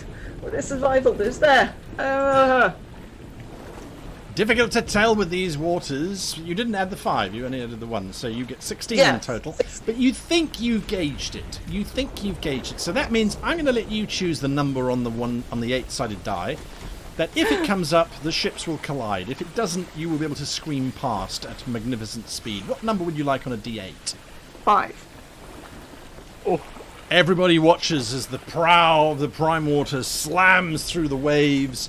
The second chance is gunning directly towards them. From the front you're hearing, "Come at me, you bastards! I'll shoot you all in the face!"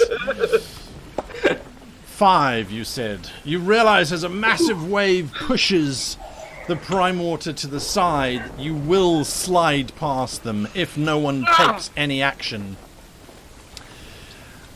On the gigantic octopus, John the Undead has started to make his way up the side of the Kraken. The two ghouls, Lavinia and Olivia, Queen, stand at the mangonels. The battle that's taking place down below Gankari does not seem to concern him too much. He has got a distant look in his eye, and you hear, Lohuna, the mangonel being winched back by the two ghouls as they seem to be preparing to fire at something. Which direction is it firing? Directly ahead towards... You can see the second chance busy bobbing up and down, but she's now sailing in the opposite direction to the Kraken, towards another brigantine that's sailing towards you, and behind... You can see the ships of the first rate of the humans, the Thordane ships, as well as the various lizard folk and that black smudge of a goblin colony ship. They've broken formation and are now sailing directly towards the Kraken as well. That's what Okay. you see. So mixed messages. I'm seeing mixed messages here. There's a lot. Who knows what's going on? Indigo or Berigo? There we go. Verigo is giving Gellan Primewater the good old 1-2 bite, claw, or claw bite, whatever works best. +5 to attack. Jolly good. Whoop. That's the bite. Okay, so that would be an 18. If you drop it Yeah. onto Gellan, it will tell us if it's a hit or not. But Ah, yes, and I will look up the 18 quickly. Where is Gellan in my list of 500 NPCs that we're currently fighting? His armor class is 16. Ooh. So So your 18 hit. Do your damage. Nice. And drop it on the... Drop the on damage. map. Oh, do you want me to do that for you? yeah, I can't just Yeah. go and drop something on him. All right. But Can't just drop something on him. You deal 6 Like points a of bear. damage. Temple. Your roll was better than mine. You deal 6 points of damage to Gellan as he crunch, crunch, crunch, crunch. make your claw attack. I'm trying to You just slice. go. 11 misses. It scrapes across the chainmail shirt that he is wearing underneath his armor. You doing anything else? Oh yes, I'm using a free action to burn one of my spell slots to heal myself for 1d8. Nice. Okay. Roll a d8 for me. Whoop. Oh, Oh, Oh, great! you won. 16 damage. That's 11. All right. It's better than nothing. Are you done? Yes, now I'm done. From the front of this large Kraken, Lahuna and Flick, as a matter of fact, you hear Gankari issue an order, fire. And the mangonel behind him immediately rocks into action. Several others from around this gigantic creature fire as well. And you watch as these sail out towards the little ships known as the Second Chance, as it's floundering. Where is Floundering. I know exactly where I'm going. it? You know exactly where you're going. Yes, you do. Yes, you Very do. decisive person. Thank you very much. That's why I'm the captain. The first shot comes in and misses completely as they were aiming for a very specific location on the ship. The second one fires, the ballista sails out through the air, and I believe that will connect. It's an armor class. No, it doesn't. It's aiming for an 18. The third one fires and completely misses. There is blasts of water as these bolts land all around you. The undead are getting closer and closer, young Snicked, as they try and climb up the side of this very large undead creature. We are getting to Lahuna. All right. What are you doing? Praying. I am praying. Roll a percentile. What is your prayer? Oh no! I'm in character praying. I'm not official D&D rules praying. Okay. Sorry. Well, I should've- house rules. Yeah. Okay.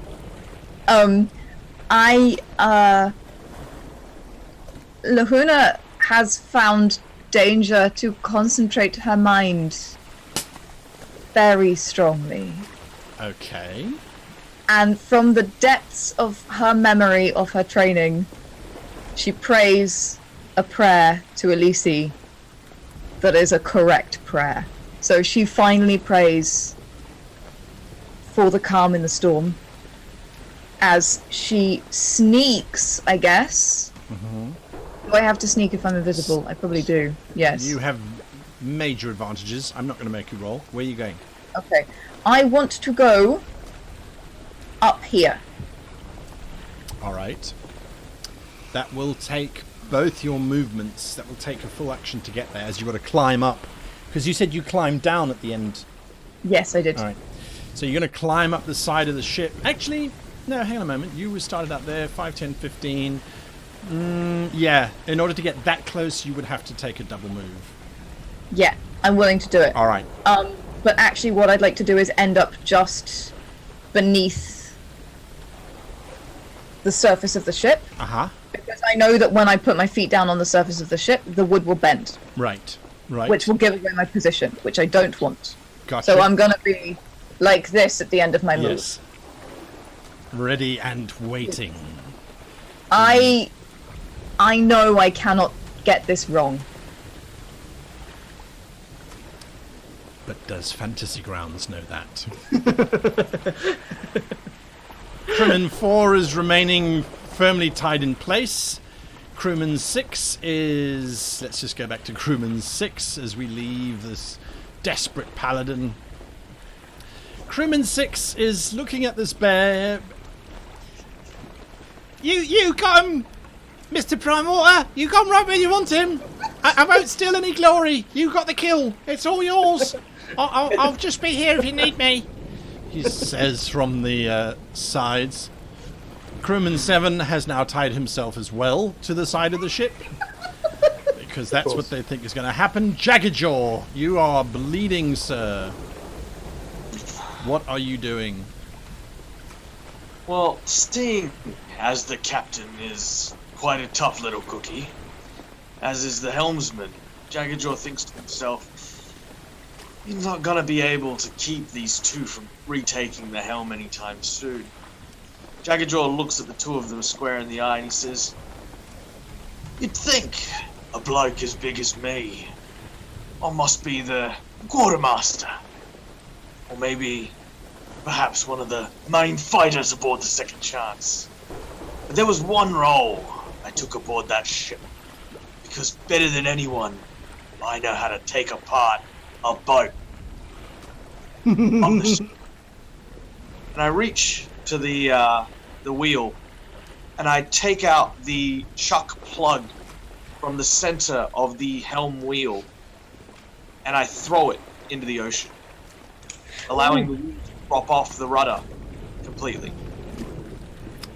I'm going to give you a strength check on that one to pull this out. I use my anchor as leverage. You don't need to. You just grab that pin and pull solidly. The wheel immediately drops off and falls onto the deck. The captain looks from you, looks to the front of the ship, sees the Second Chance bearing down, and then watches as you just casually flick the pin over the edge. He knows that in the hold there's a spare, but it's somewhere in the hold. You've gone and done us rotten, you dumb fish! He shouts at you. You doing anything else? I'll just look at him. Still? That's dumb shark.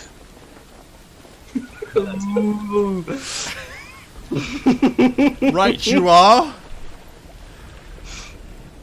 That's Mr. Dumb Shark. Flick. Father. I'm going to enjoy ripping your little entrails out of you, you little blue, scaly, wet sop. Well, at least I still have a brain. What are you doing? No, I've never received the stats for this thing, even That's though right. I can't. That's right. You did. I did give my you the whole- stats. Did you? I did. But that's okay. I don't mind. What is it? What am I holding? It gives you a +1 to attack, but it gives you a range of 15 feet. Ooh. Wait. 15 feet? Yeah. How far away is Gankari? Oh, by bad Euclidean geometry, he is 5, 10, probably about 17, 18 feet away.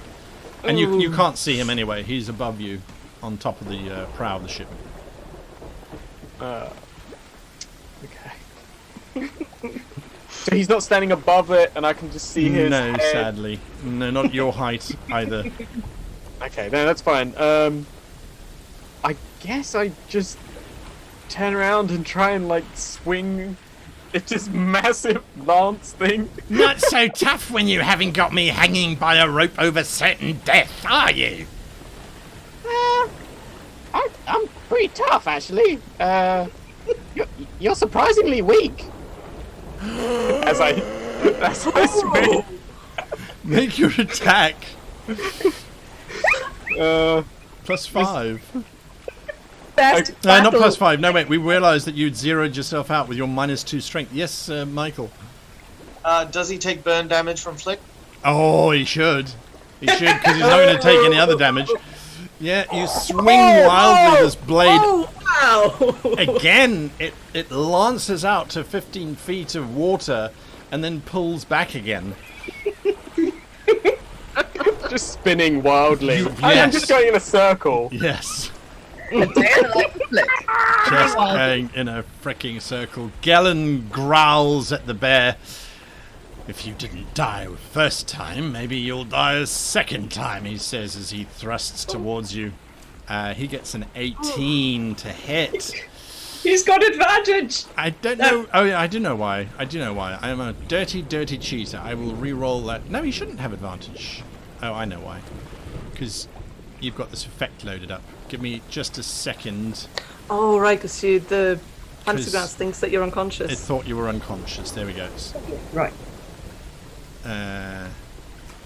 So let me find you, Indigo. Did I remove from the right person? No, I didn't. My wounds are gone. How many wounds do you have? Should you have had? 4 or 6, I think. Give you 4. Doesn't matter. All right. He swipes at you. I will now make a proper attack at you. So ignoring that previous one, he swings at you. His rapier connecting even worse than before. Oh no! Exactly the same as before.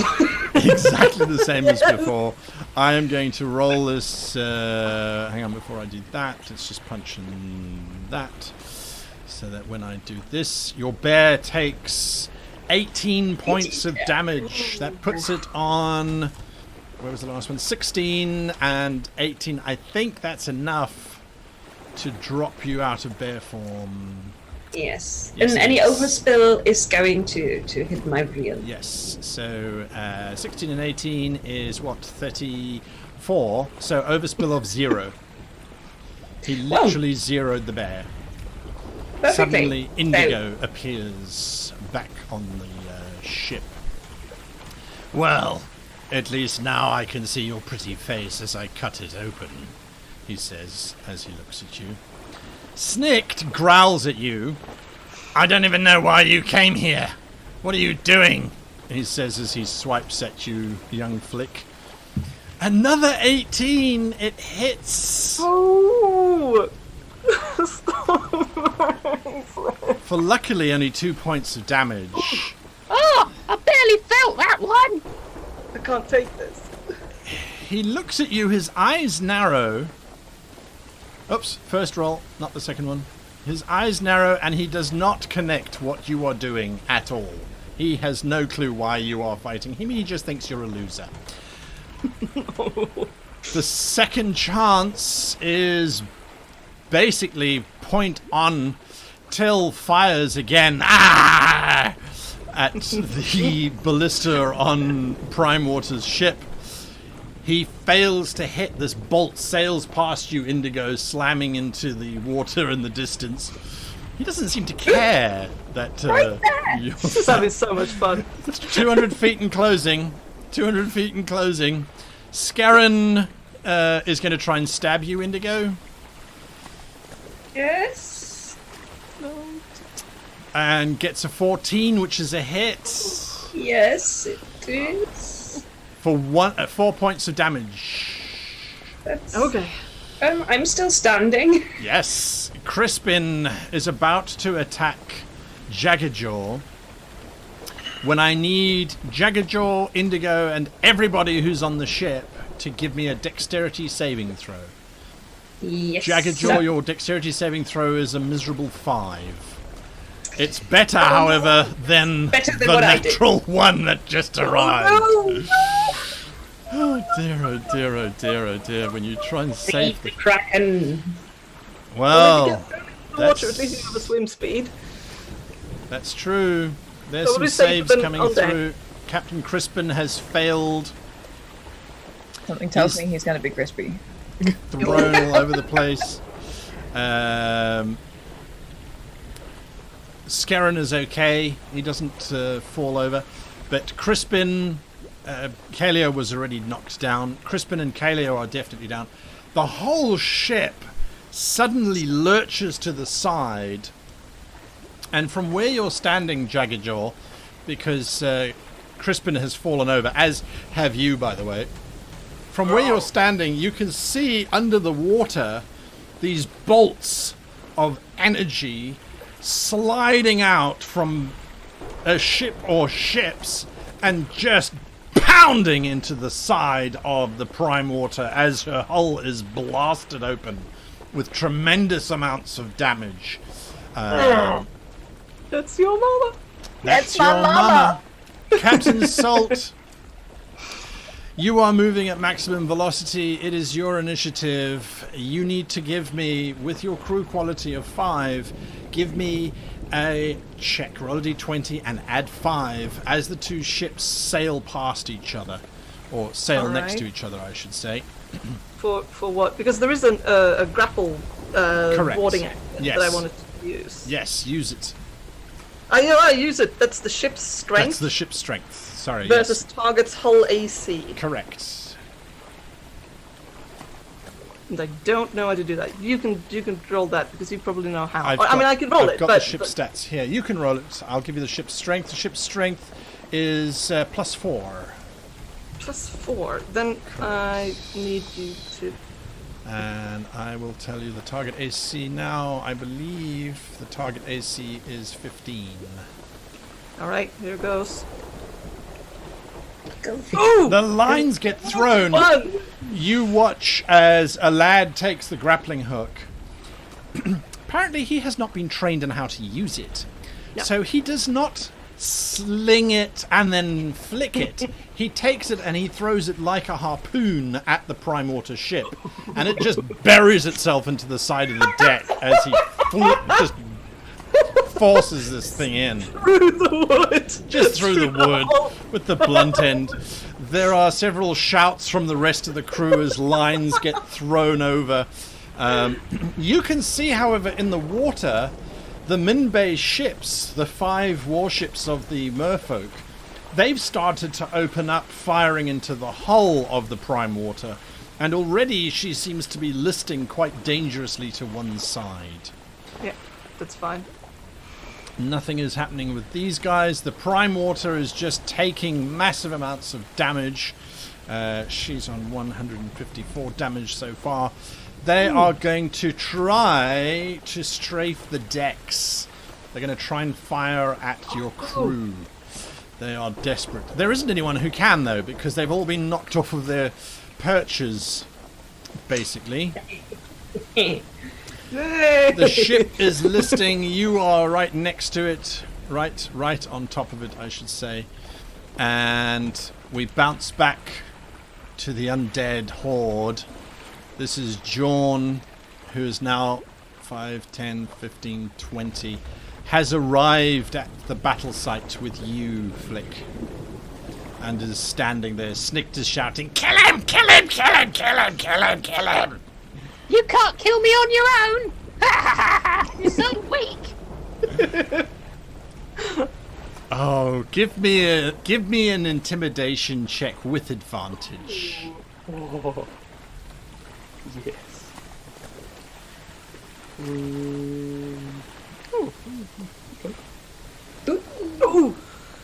Stop!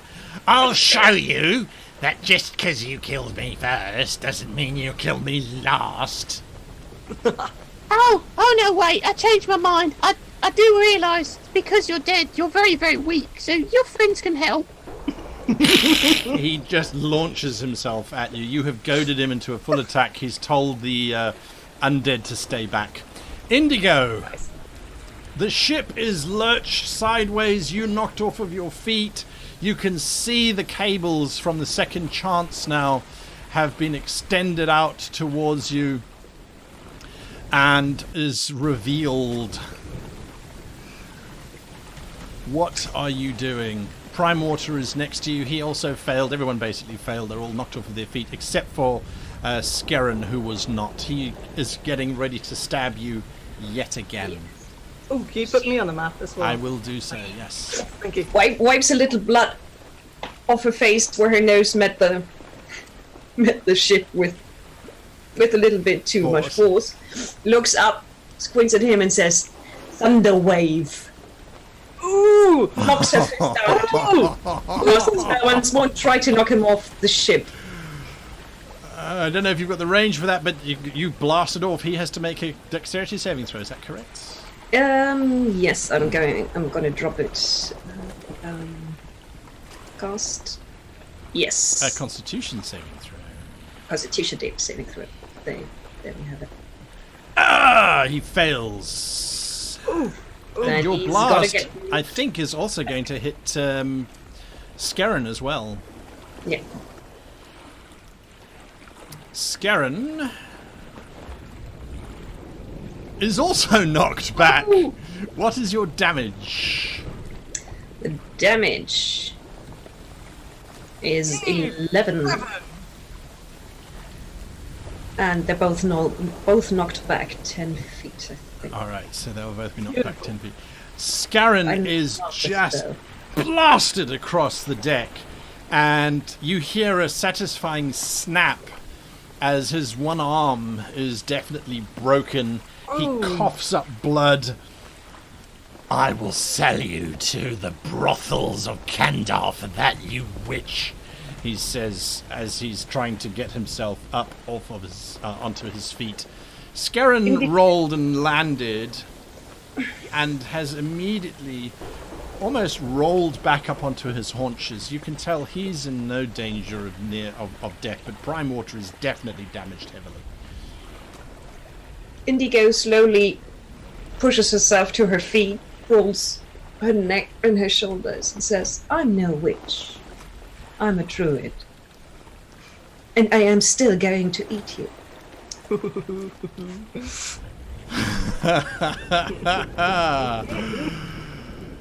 There is a moment, Lahuna, as you are crouched just below the edge of the ship. The railings here, you can see the boot of Commodore Gankari, and you watch as he raises his hands, and as he does so, those two massive tentacles of the Kraken rise up once again, with electricity starting to gather around them. And as his hands lift, he then points them very specifically at the very small little second chance conflagration, which is now bobbing around just below this massive behemoth. You reckon you've got a round before this thing discharges. The undead form a very ragged circle around this little battle of Snikt and Flick. Fight, fight, fight, fight, fight. Flick, you notice the one undead quietly pass some coins to the other one, who puts them in his pocket. I'll take you up on that bet.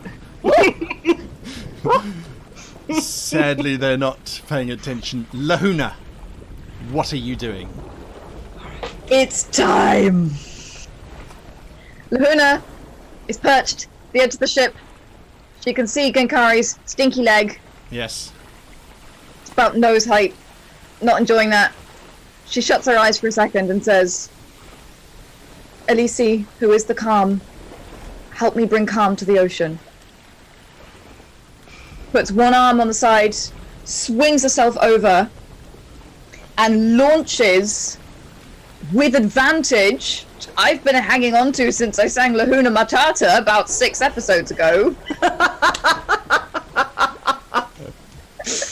The Kentra Aha into the chest of Havost Gankari, also known as Mr. Squidgy. Please make your attack as you launch forward. I can't take this. I can't do this. Don't miss! You think? Come on. Oh! You sail forward and plunge that spear directly into his chest. That definitely hits. It sits in the middle of his chest, and for a moment his hands are still held. He turns. Yes? As I do this, because it hit, I will have channeled. Yes. Divine smite. Yes. I have smote him divinely. Yes. With the power of Elise. So as I stab him, radiant energy shoots out of the Kentra Aha. It consumes him in this light. Your invisibility drops the moment the blade buries into his chest. Luna looks like this. Would you please roll as damage 5d20? No, I don't. No, I don't want to do that, please. That's a lot of damage. We could split it up. Each one of us could roll 1d20. So many dice. No. No, let her do it. Let her do it. I don't know how to roll that many dice at once. Just pick up the D20, pick it up, and then right click. Natural 20, and an 8, and a 10. That's 38, 56. 18! 19! This is why we like to roll together, because then the maths is done for us by the computer. 30, 40, 56, 75 damage. And then please add on your smite damage. Yes. What's a smite damage? What's a smite? Smiting. Because you watch as bits of his bone start to actually move to adjust for the blade. No. Oh, 3? Is that it? I smoked for 3. What's your strength modifier? That's an excellent question. He leans forward, his pale lips grinning at you as if this is not enough. My strength modifier is 2. And he explodes! As energy rips through him, ripping him in multiple different directions. There is the divine light. In my eye. You are covered in bits and pieces. There is this moment where behind you, you just hear thudding and thumping as the two ghouls behind you drop down dead. I hope my mommy's proud. Snicked. Your dad's proud. At you, Flick. Snicked is about to reach for you, and he suddenly goes, "Ow, shit!" And he just crumbles into dust in front of you. The skeletons around you drop. Oh, wow. Oh, wow. I will come. Flick! I think we did it. Give me a perception check, Flick. To see if she did it? No, you are still involved heavily in your shenanigans. The crew of this doomed Prime Water ship, crewman 4 is now frantically trying to untie themselves because they realize the ship is sinking and there's grappling hooks that have just exploded around them. They are desperately trying to get off. Yes, you can. I do my best screaming at people voice. Anyone who joins me gets mercy right now. One time offer. I join. Crewman 7 says, I joined. My name's Mark. Mercy to that man. Yes, he says, hopping up and down. Jaggerjaw, you are up next. Roll for me, if you please, 1d10. Oh yes, you don't have any freaking dice with you. I will roll. No, I won't roll it because this is a very dangerous roll. I will ask for someone else. Any one of the other four of you. Roll a d10. If you roll a 1, 2, or 3, I'll do it. Jaggsy's plan works. I'll do it. Uh-oh. Oh, a 6. That's not a 1, 2, or 3! Yes, there is a lightning strike which buries itself into the ocean about 60 or 70 feet away, vaporizing the water. It narrowly missed the mast and the lightning conductor that you had installed at the top of it because reasons. What are you doing? Crispin is staring at you. Kaleo is lying on the ground looking miserable. Jaggsy. Well, seeing that the crew is boarding the Gellan ship, I can't simply lie around here all day.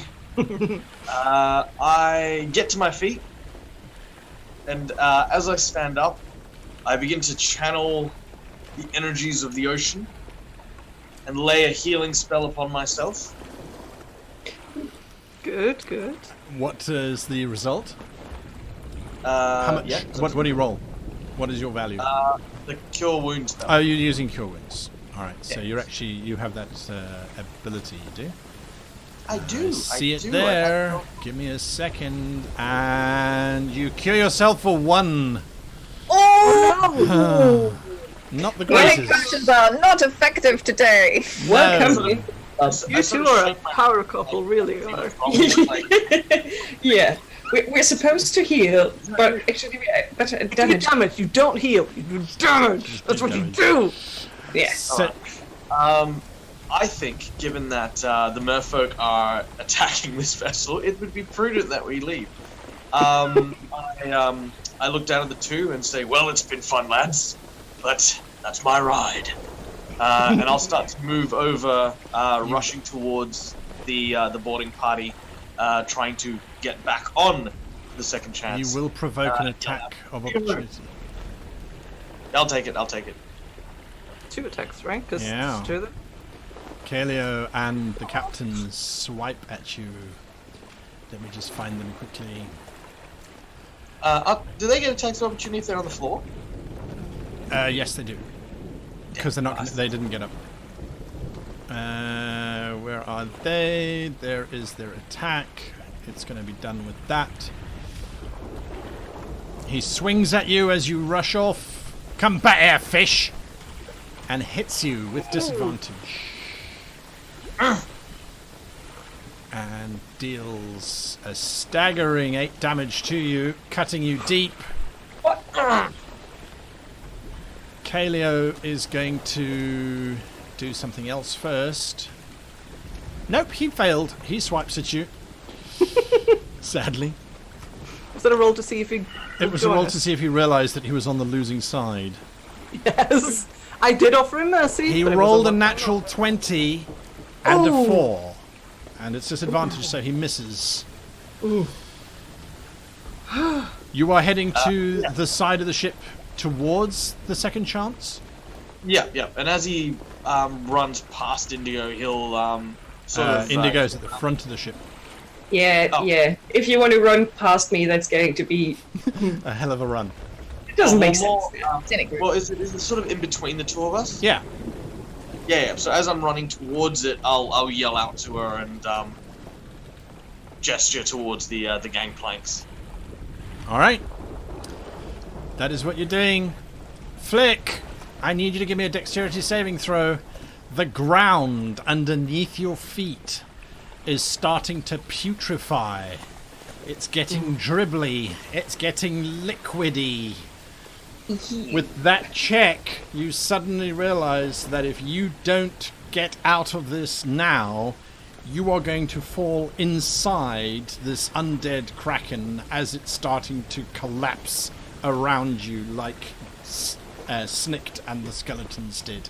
Give me an acrobatic saving throw, please, to grab onto a piece of, looks like wreckage that was lodged in its skull.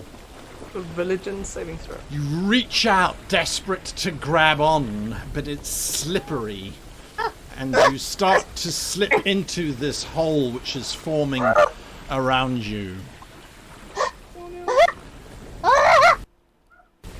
I will try and draw it here on the map.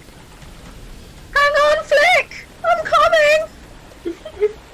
I might have broken Fantasy Grounds. Oh, maybe. Fantasy Grounds can't handle this level of epic! It can't handle the pen tool on a map that big. Let's see what You happens. can't handle the tool. You can't handle the tool. That takes us to Gellan Primewater. He is going to simply stand up, arm clutched. I will not be defeated by you or any of Salt's lackeys, he says as he lunges towards you once again. Whilst Fantasy Grounds is doing its thing, I think I broke it. I used a map that was too big. I will resort back to traditional dice. I happen to have one on hand, obviously. He slices at you, getting a 6, and completely misses. Okay. Good. Snicked is gone. The second chance, the crew board. They are fighting against almost no one as everyone has surrendered. And Fantasy Grounds returns. It's back! It just needed a moment. It needed a moment. It Had some needed a thinking. moment. It needed time. You've heard it Did. too much. It did. I have. The crew have boarded. Scarran You wanna- takes one look at the crew rushing across the deck. He reaches into his pocket and pulls out, Indigo, you see this very black little pearl, which he very politely just swallows and then leaps into the water. Some water breathing. Well, he's leaping down to where the Yeah, Where the men Mommy bay, is. the men bay ships are there, but it's unlikely that why not? they'll target him specifically. Captain Oh, Crispin looks I- up.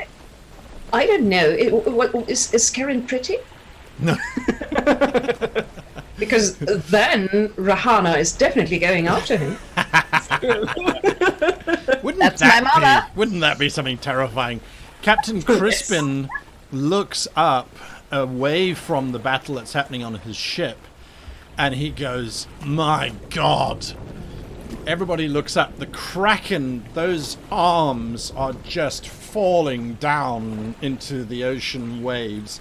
The first one, I'm going to roll a d20. If it's a 1 through 5, it's going to hit the second chance. It's a 4. It wasn't in the piece there. It didn't roll. Hang on. It's a 12.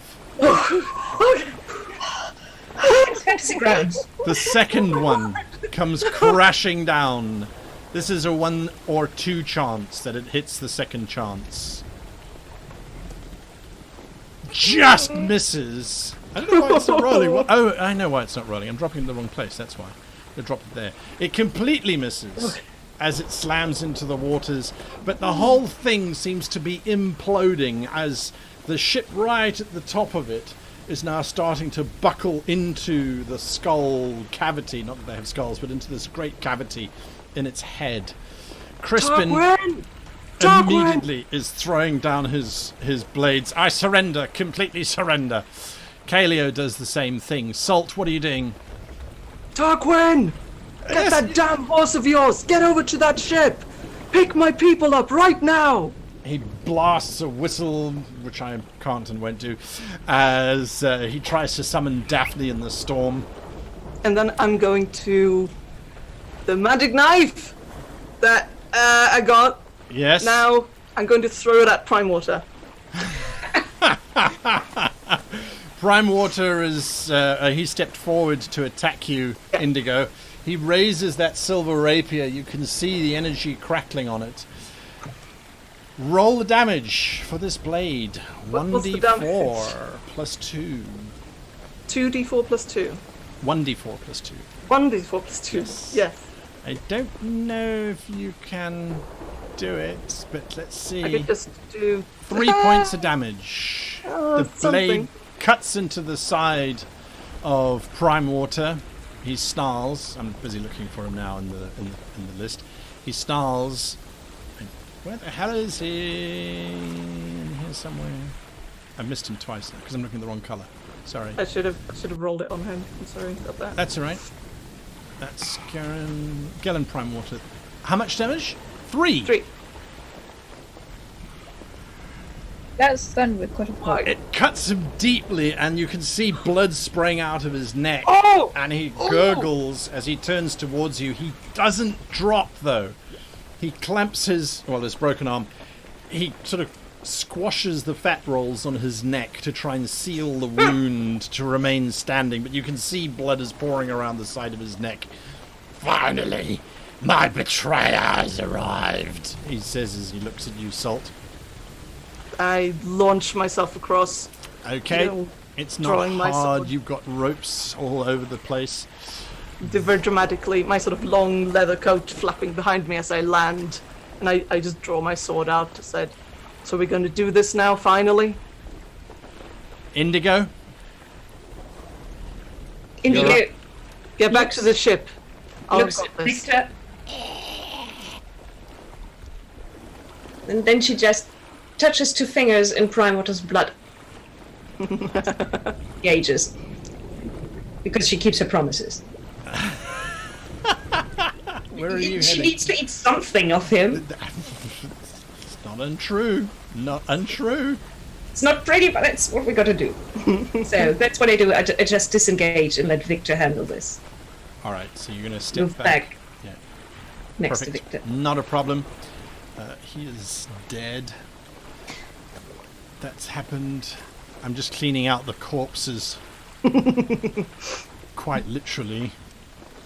As we move through. Don't know what happened to him. Where is Pinky Flick? Isn't he dead? Pinky's been dead for a while. Oh yeah, you haven't brought This him. this day has lasted quite a long time. Yeah. It's the Bogger. Yeah. Oh That's yeah, right, he died. He died.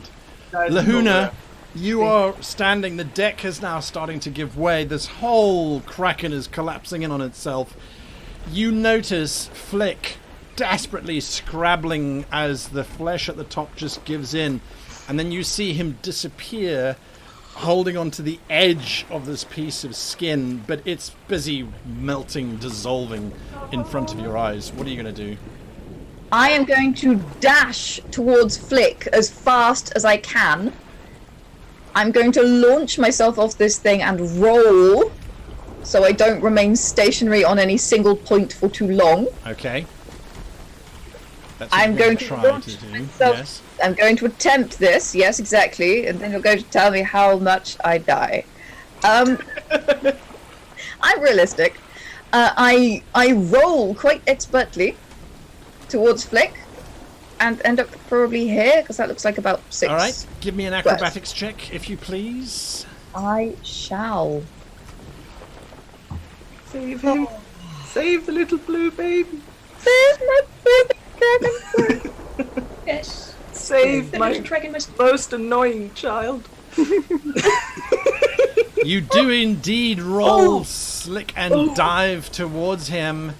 I've been trained for this. You have indeed. You reach out your hand. Would you please give me a standard melee attack to grab Flick before he plunges into the entrail-filled sludge pits of doom? Yes. How am I doing a standard melee attack? Standard melee attack against Flick. To grab any part of him that you can. It's just a strength roll. But Yeah. not with a sword. Yeah. Just a strength roll. Just yeah. a strength roll. Okay. You grab him by the scruff of his Yes! seaweed armor, his driftwood armor. He hangs for a moment, but this whole shape, this whole thing is busy collapsing deeper and deeper into the water. That's where you are hanging. I'm glad you wear such great handles. It's true. It is true. It is true. Crewman 4 is no longer a feature. He has surrendered. Crewman 6 has surrendered. Crewman 7 is already eating a sandwich provided by Name. Back to you, Jaggerjaw. Now we turn them. So Jaggajaw's over by the boarding party. Yes. He's standing sort of flanking with Victor. Seeing that he and Gellan are going to settle the score, there's no other real threats on the deck at the moment, are there? No. So Jaggajaw is going to look at Alad, take off his coat and his anchor, and hand it to Alad and say, "Hang on to these." All right. What now? Jaggajaw looks for the it's like a loading latch or a loading hatch for the lower decks. It's there. He's going to rip it open and jump down Into the cargo hold of the Prime Water. All right, as you do so, you can see that she's got 3 large holes in her side, which are just gushing water in, filling up the holes already waist deep. Water is sloshing around you. What else are you doing? Jaggajaw is going to start searching for the inevitable amount of treasure that he believes Gellan's vanity will always ensure. Give me an investigate check. Water is busy washing up. I suppose there's no risk of drowning, but yes. Do I need to? Just a quick question. Can I take my time with it? Like, you want to take 20? No, you are in a sinking ship. But yes, your investigators are dirty 20 anyway. Look at this. I'm so happy that these are the roles that are getting for the PCs and not the NPCs. You start making your way back towards the back of the ship, where inevitably is the captain's quarters. Desperate to find it. Flick, you are hanging by the scruff of your neck. Looking down, you can see black entrails falling into this cavernous space, with arcs of lightning playing around inside this thing. Suddenly, next to you, the whole piece of skin just sinks down as the slimy goo as the Kraken is dissolving. What are you doing?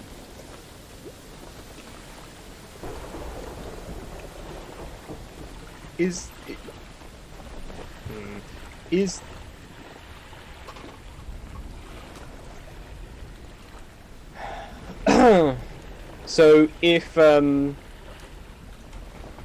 I stay, it's continuing to collapse, and I'm assuming yes. Laguna is Above. like laying there, Correct. holding me. Yes. I'm like this. The danger that you run is that you cannot breathe liquefied entrails. So if you fall in, I know. Yeah, your best bet is to get out and then leap into the water, because then you'll be relatively safe.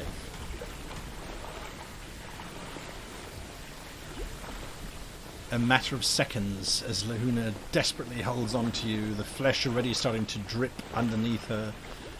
Come on, Flick, it smells terrible here! I'm going to look into Lahuna's eyes and say, Oh, yeah, it does smell really bad.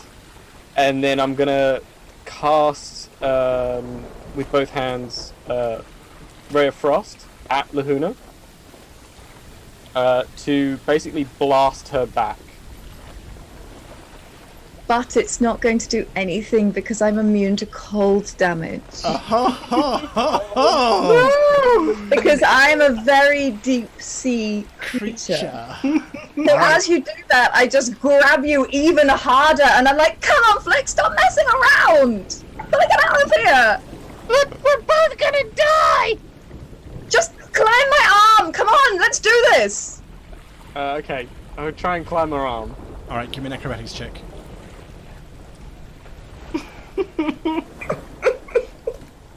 You get a little bit from my armor. Lem, as you attempt to climb my arm. The slime is just too much. You slip, you slide. Luna's still got her hold on you, but you can't get up.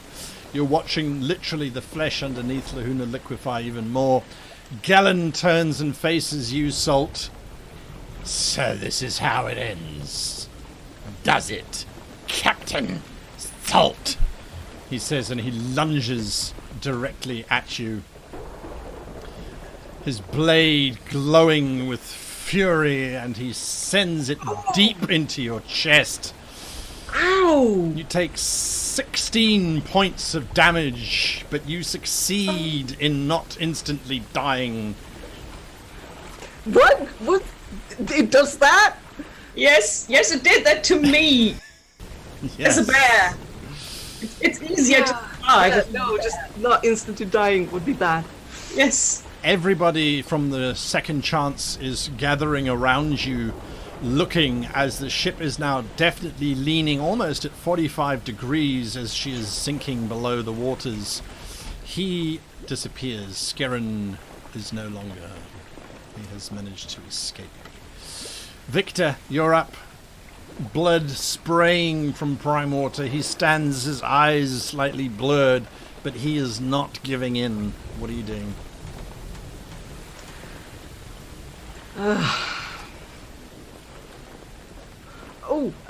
Wait. I want to use a maneuver for the first time. No, I'm going to use oh gosh, sorry. This has been too much. My brain is shutting down. I'm going to use disarm. I'm going to hit him with my sword, and I'm going to attempt to disarm him. Make your attack. It misses. I all taught right. you that trick, boy. So I'm gonna attack with the hand axe as well. I'm gonna do the offhand. It buries into his clavicle where the knife had cut before, and he looks at you. If Well, I've you learned. think that's enough. And then blood just starts pouring out of his mouth. What do you say to him? You're just an old man. He keels over backwards, completely dead.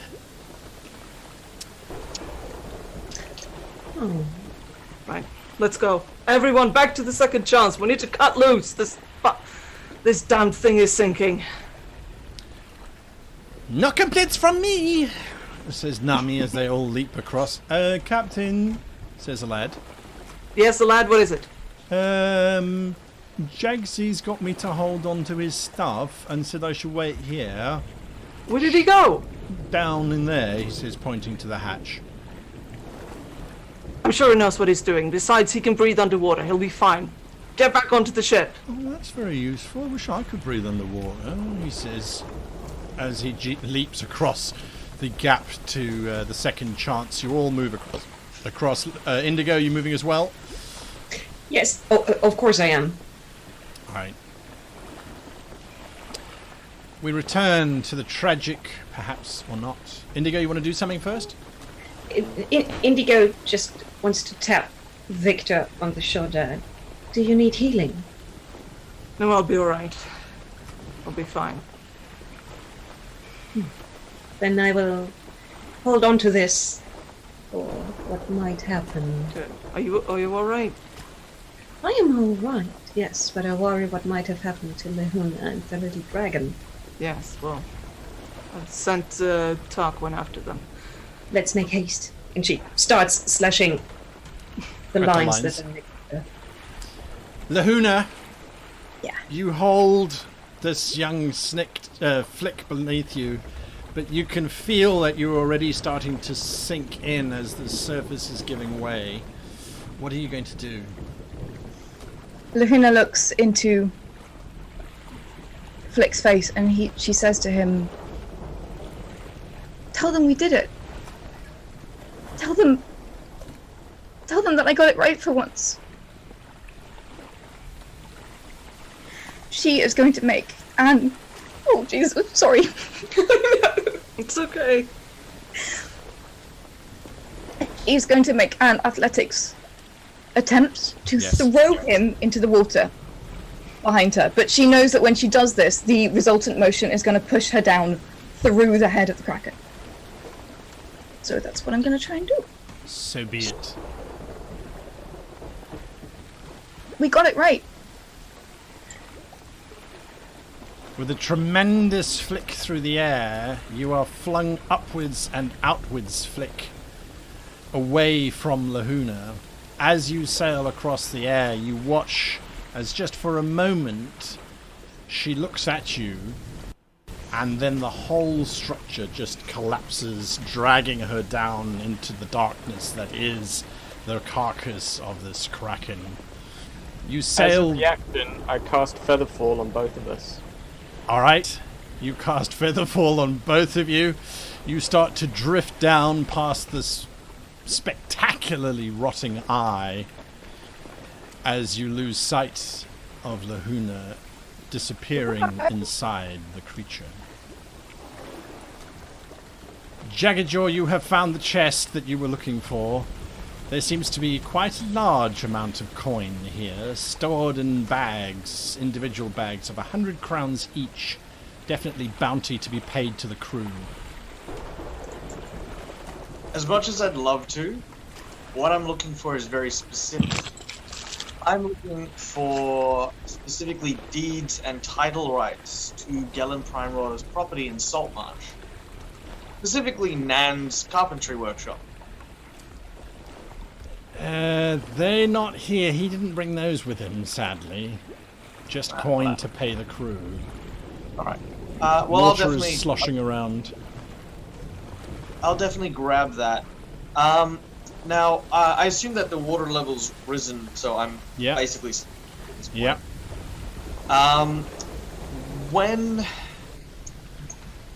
So I'm sending out my electrical signal. I want to see if there's any living creature in the water around, like the Kraken. I'm basically looking for Lahuna and Flick at this point. They're 600 feet away in the opposite direction, sadly.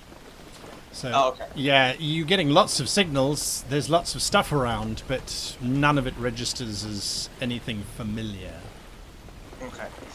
With the Kraken, I assume dead or dying with the tentacles that fell from the sky and stuff like that. Yeah. I'll grab the loot, and what I'll do is I'll move my way back to the back of the captain's ship. All right. I'll basically try and find a porthole exit to swim out.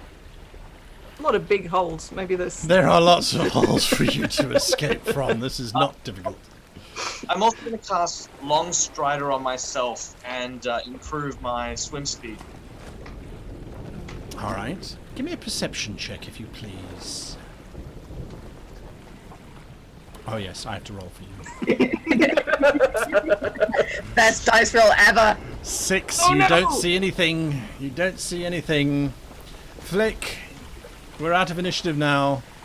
You drift down onto the water surface as this bubbling, roiling mass finally submerges beneath the waves. You can see the second chance 600 feet away, busy bobbing up and down. She doesn't seem to be in a huge amount of damage or danger. Behind her, this fleet of ships is arriving, and frantically overhead is this Pegasus busy circling with someone shouting down, is anyone there? As soon as I hit the water, Yes. I dive down towards the Kraken. All right. Well, it becomes difficult because the entire area is now filling with this black, dissolving goo as the Kraken slowly drifts down towards the pit of Golgur. I would like to cast Shape Water around my own face. Okay. What shape? So Bubble of water. All and I right. can breathe. Aha. Interesting. Give me a perception check. You have disadvantage, unfortunately, unless you have dark vision. Do you have dark vision? No. All right, disadvantage as you frantically search.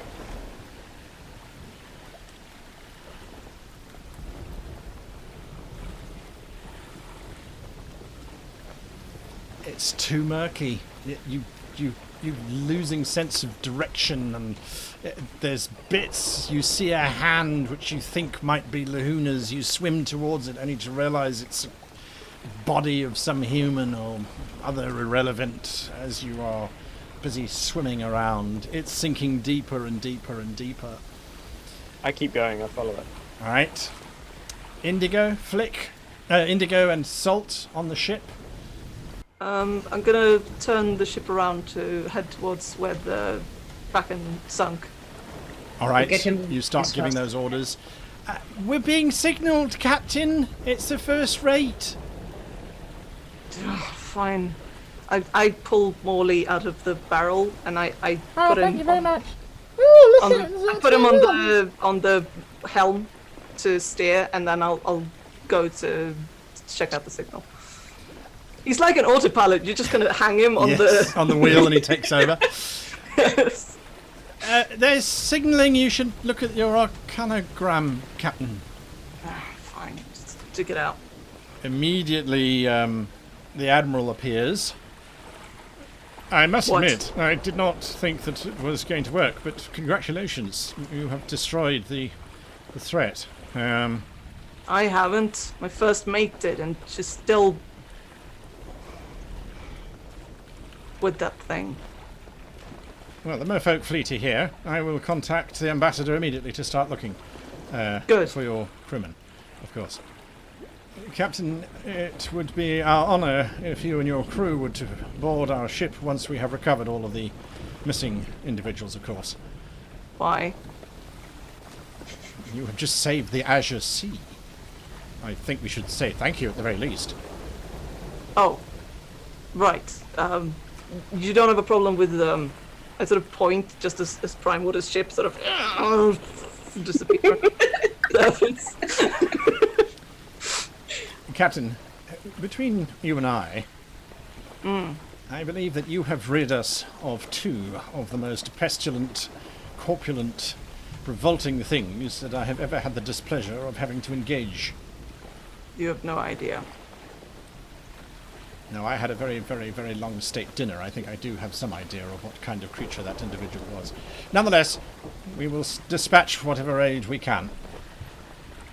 Good. All right. Fine. So put the thing away. I wasn't like not having expected a good welcome from anyone on a first-rate ship ever. He was more sort of still kind of weirded out about the whole situation. Indigo? Are you doing anything? She just pats Victor's arm and then leaves them there and starts giving maybe useful commands to the rest of the crew to get the second chance moving as fast as she can. Indigo, why don't you take care of the wounded? Since you're the ship's doctor and everything?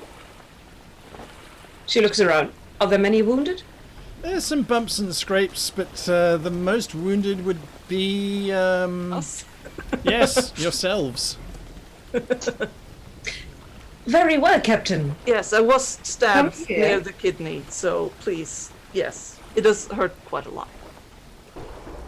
I cast my cure wounds and then I will have to come up with something else. By the way, Indigo, what does the ostrum mean, actually? The Ostra? Yes. Oh, you don't know? No, you keep calling me Ostra, and I'm curious.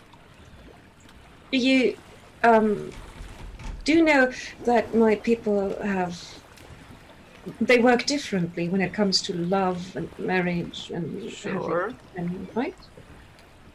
Sure, you have the 3 people thing, right? Yes, Yastra is the one you don't have. Oh, so it's because I have a womb, right? I actually didn't think you just feel like one. You know, Yes. Well, there's one who gives the egg, and one who gives the sperm, and one who carries the children, and you feel like a person who will protect growing things. If you're offended, I will stop. no. It's fine. I think it's the No. nicest thing anyone's ever said to me, actually. Really? Yes. I will keep calling you that then. All right. Let's go pick up the others. Yes, yes, Captain. Underwater, Shakan, Jaggsy, what are you doing? Jaggsy is still streaming towards what he can see in the distance as the large mass of the black putrefying corpse. He is concerned about Lahuna and Flick. He try and detect anything that seems like it would be large enough to be either of them, as he makes his way, literally just focused entirely on that. You need to, as you are swimming, you start to realize that the water is getting clearer, and there must definitely be something happening above, but below there is something happening as well. There's a strange, almost orange glow coming from the pit of Golgur, and you can see the massive form of the Kraken slowly sinking deeper and deeper and deeper towards it as the Kraken continues to break up and just putrefy the water. Flick, you are swimming desperately in this muck. You start to hear singing. And a bottle of banana daiquiri. Flick desperately swims towards the sounds. And a bottle of banana daiquiris. You find Lahuna wrapped in this bit of flesh. She is pale, looking as if she is not going to last for very long in this quagmire. What are you doing? Lahuna, you see Flick bursting in. He has this bubble of pure water around his head.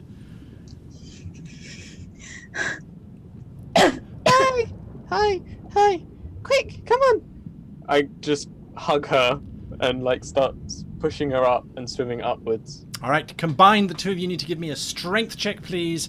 You need to beat at least a 20 to break free of this dredge. Ooh. Just need a 4 from you, Flick. There we go. A 6 will do!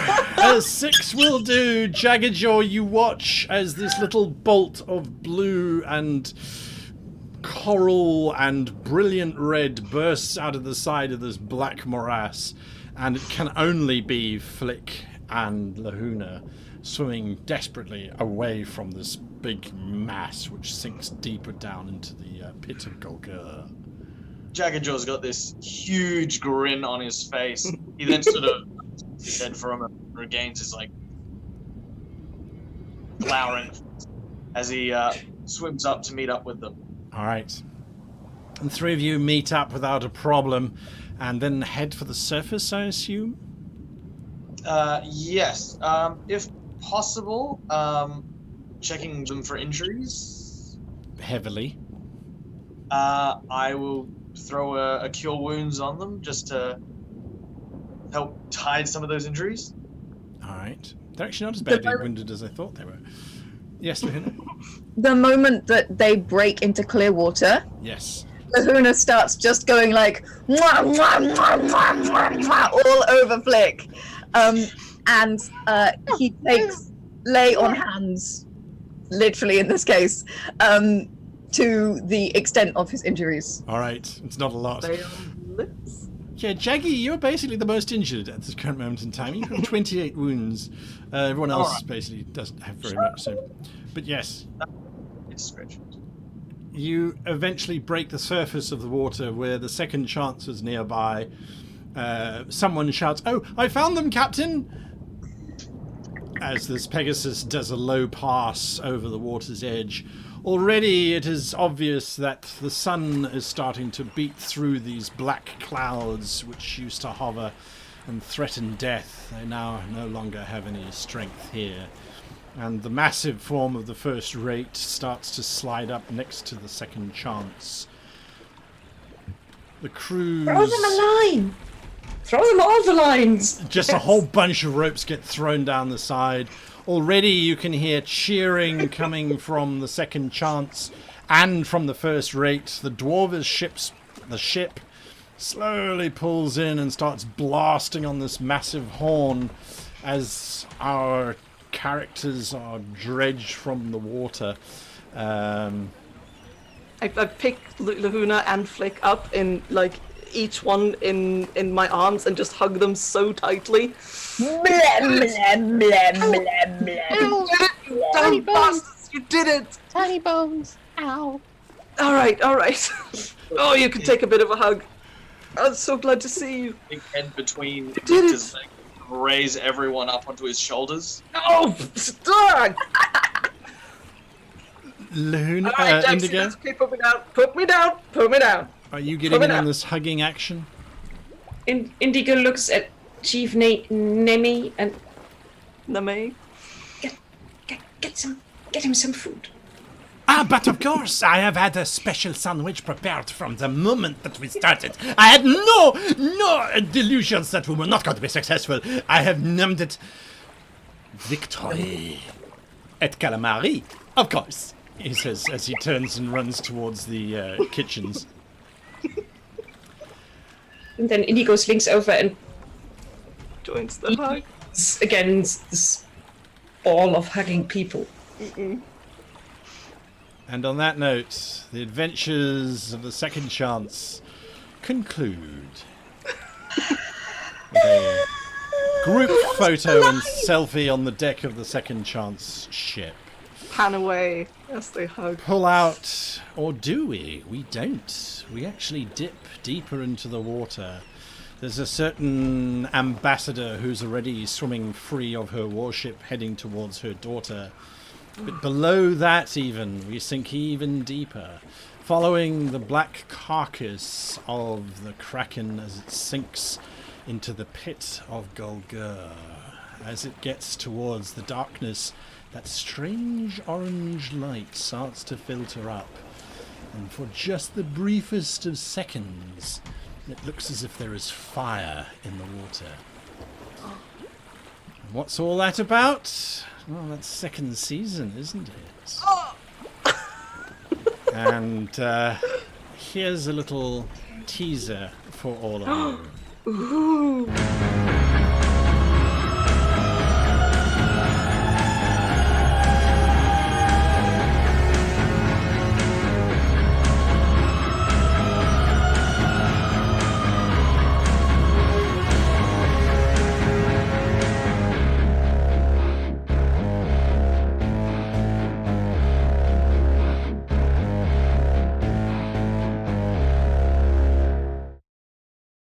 There we go. There we go. that's so cool. Descent into Avernus. The Blood War. We'll return with second season probably mid-September, so watch for details everywhere. To my wonderful players, I thank you so much. That was a touch-and-go conclusion. Oh my goodness. I don't know how it played out. It was a lot of fun. I really appreciate all of you. And to all of you watching, thank you for your support throughout the season. And yes, final thoughts on season 1 of Ghosts of Saltmarsh. Michael. I'm gobsmacked, mate. Yeah, no, I had so much fun. From start to finish, getting to know all the characters, getting to know all the stories, and of course this gripping finale. I mean, my God, it was such an emotional roller coaster. I am satisfied. Just doesn't even come close to describe my feeling right now. So I'm over the moon. Captain Salt, are you proud of your crew? So proud of them, and none of them died. I'm so happy. I don't think Victor's. I think Victor's actually seeing a bright future ahead for the first time in his life, which is nice. And I mean, there's so many like thoughts about like what will the characters do next and what will happen and stuff. But you know, we'll see. I guess sometime maybe. The season, it was amazing. The game was fantastic. I adored it. It was so good. All the NPCs were amazing, and it was so much fun. And this intense finish. I'm gonna go pass out after this. I don't know what to do with myself. But no, thank you for this game. It was amazing to play. And All right, there we go. I mean, I share your sentiment completely. Indigo? Well, anything I could say about the game has already been said. I want to say a little bit about the people that I had the pleasure of playing with. I hardly knew any of you before we started, but it kind of the little miracle happened that often happens when you find people to play tabletop role-playing games with. I love you all.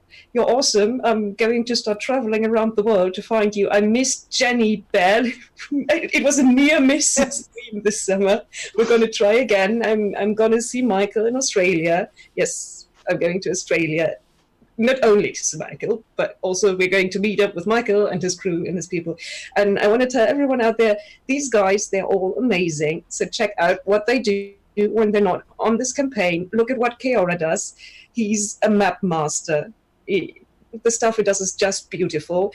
Guy, you've seen what he does. Just look up his How to Be a Great GM channel and he'll become a great GM, I guess. Jenny, anything you've been doing, guys, check that out. Windswift campaign, Yes. everything. Of course, what Janet does with World Anvil is a boon to the whole community of role players that use online tools and anything, and you got that any. You go, girl. Say hi to Dimitris. I will be. And of course, check out Michael's stuff that he does as Dead Aussie Gamer. He's hilarious and he's a great guy. And well, you could take a look at Orc and Sparta. And we sometimes also do videos in English.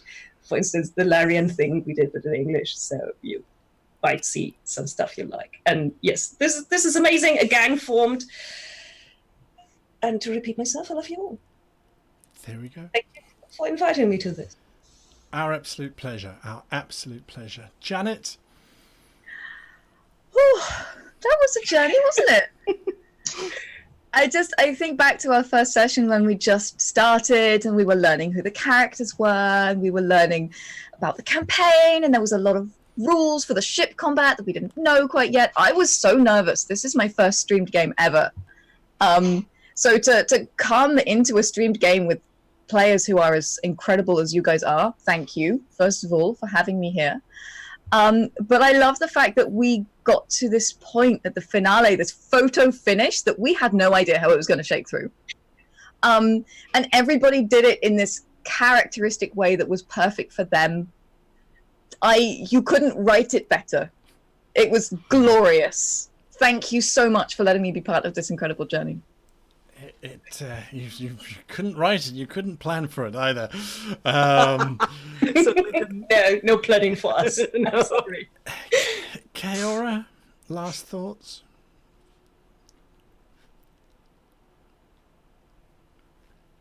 I think you broke him.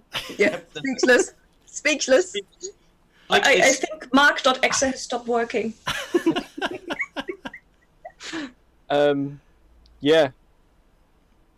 Yeah, I don't really know what to say. It's a very, very emotional game, and it's incredibly. It's just blowing my mind. It's been amazing. Like, it's not just this final episode. It's just playing in this game has been so fun. In the first game before we started, I was nervous about playing, and every game since, I've just been absolutely overjoyed to spend 2 hours with you guys. It's just fantastic. And everything that everybody's already said is true. And that's it. That's all I'm going to say. I love you all too. There we go. People in chat, very kind comments. First time on the channel. Great story, all great characters and fun people to watch. Great job, says X Kane Reaver X. There we go. Beautiful work, says Sudin. So lots and lots and lots of support from everybody. Thank you. Mlem, you all later, says Theft Test. White Tiger 225, thank you for the stream. So yes, thank you to everybody.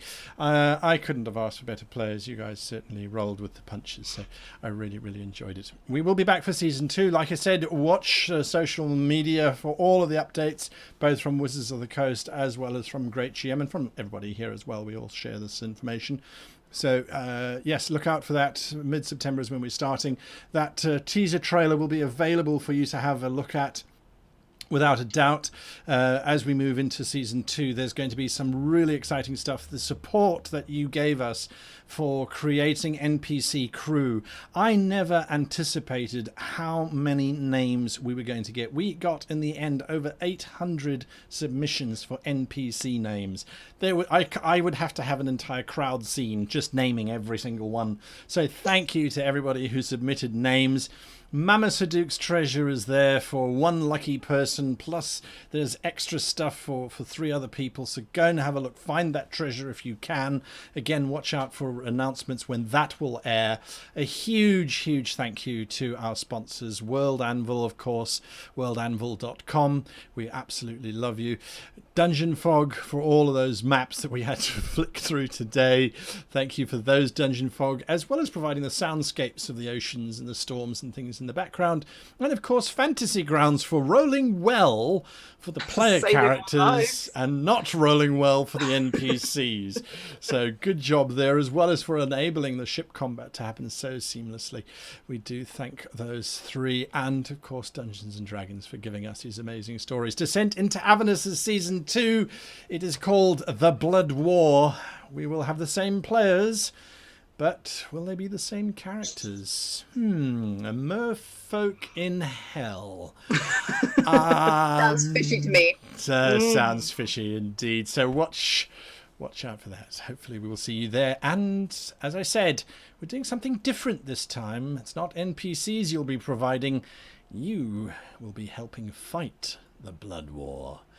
Until then, however, join us for Below Decks, which will start shortly. We are way over time here, but join us for Below Decks, twitch.tv/GreatGM, where you can ask questions, pass your comments along, and chat to the cast. Until we return, however, from all of us to all of you, thank you for watching. Goodbye. Bye.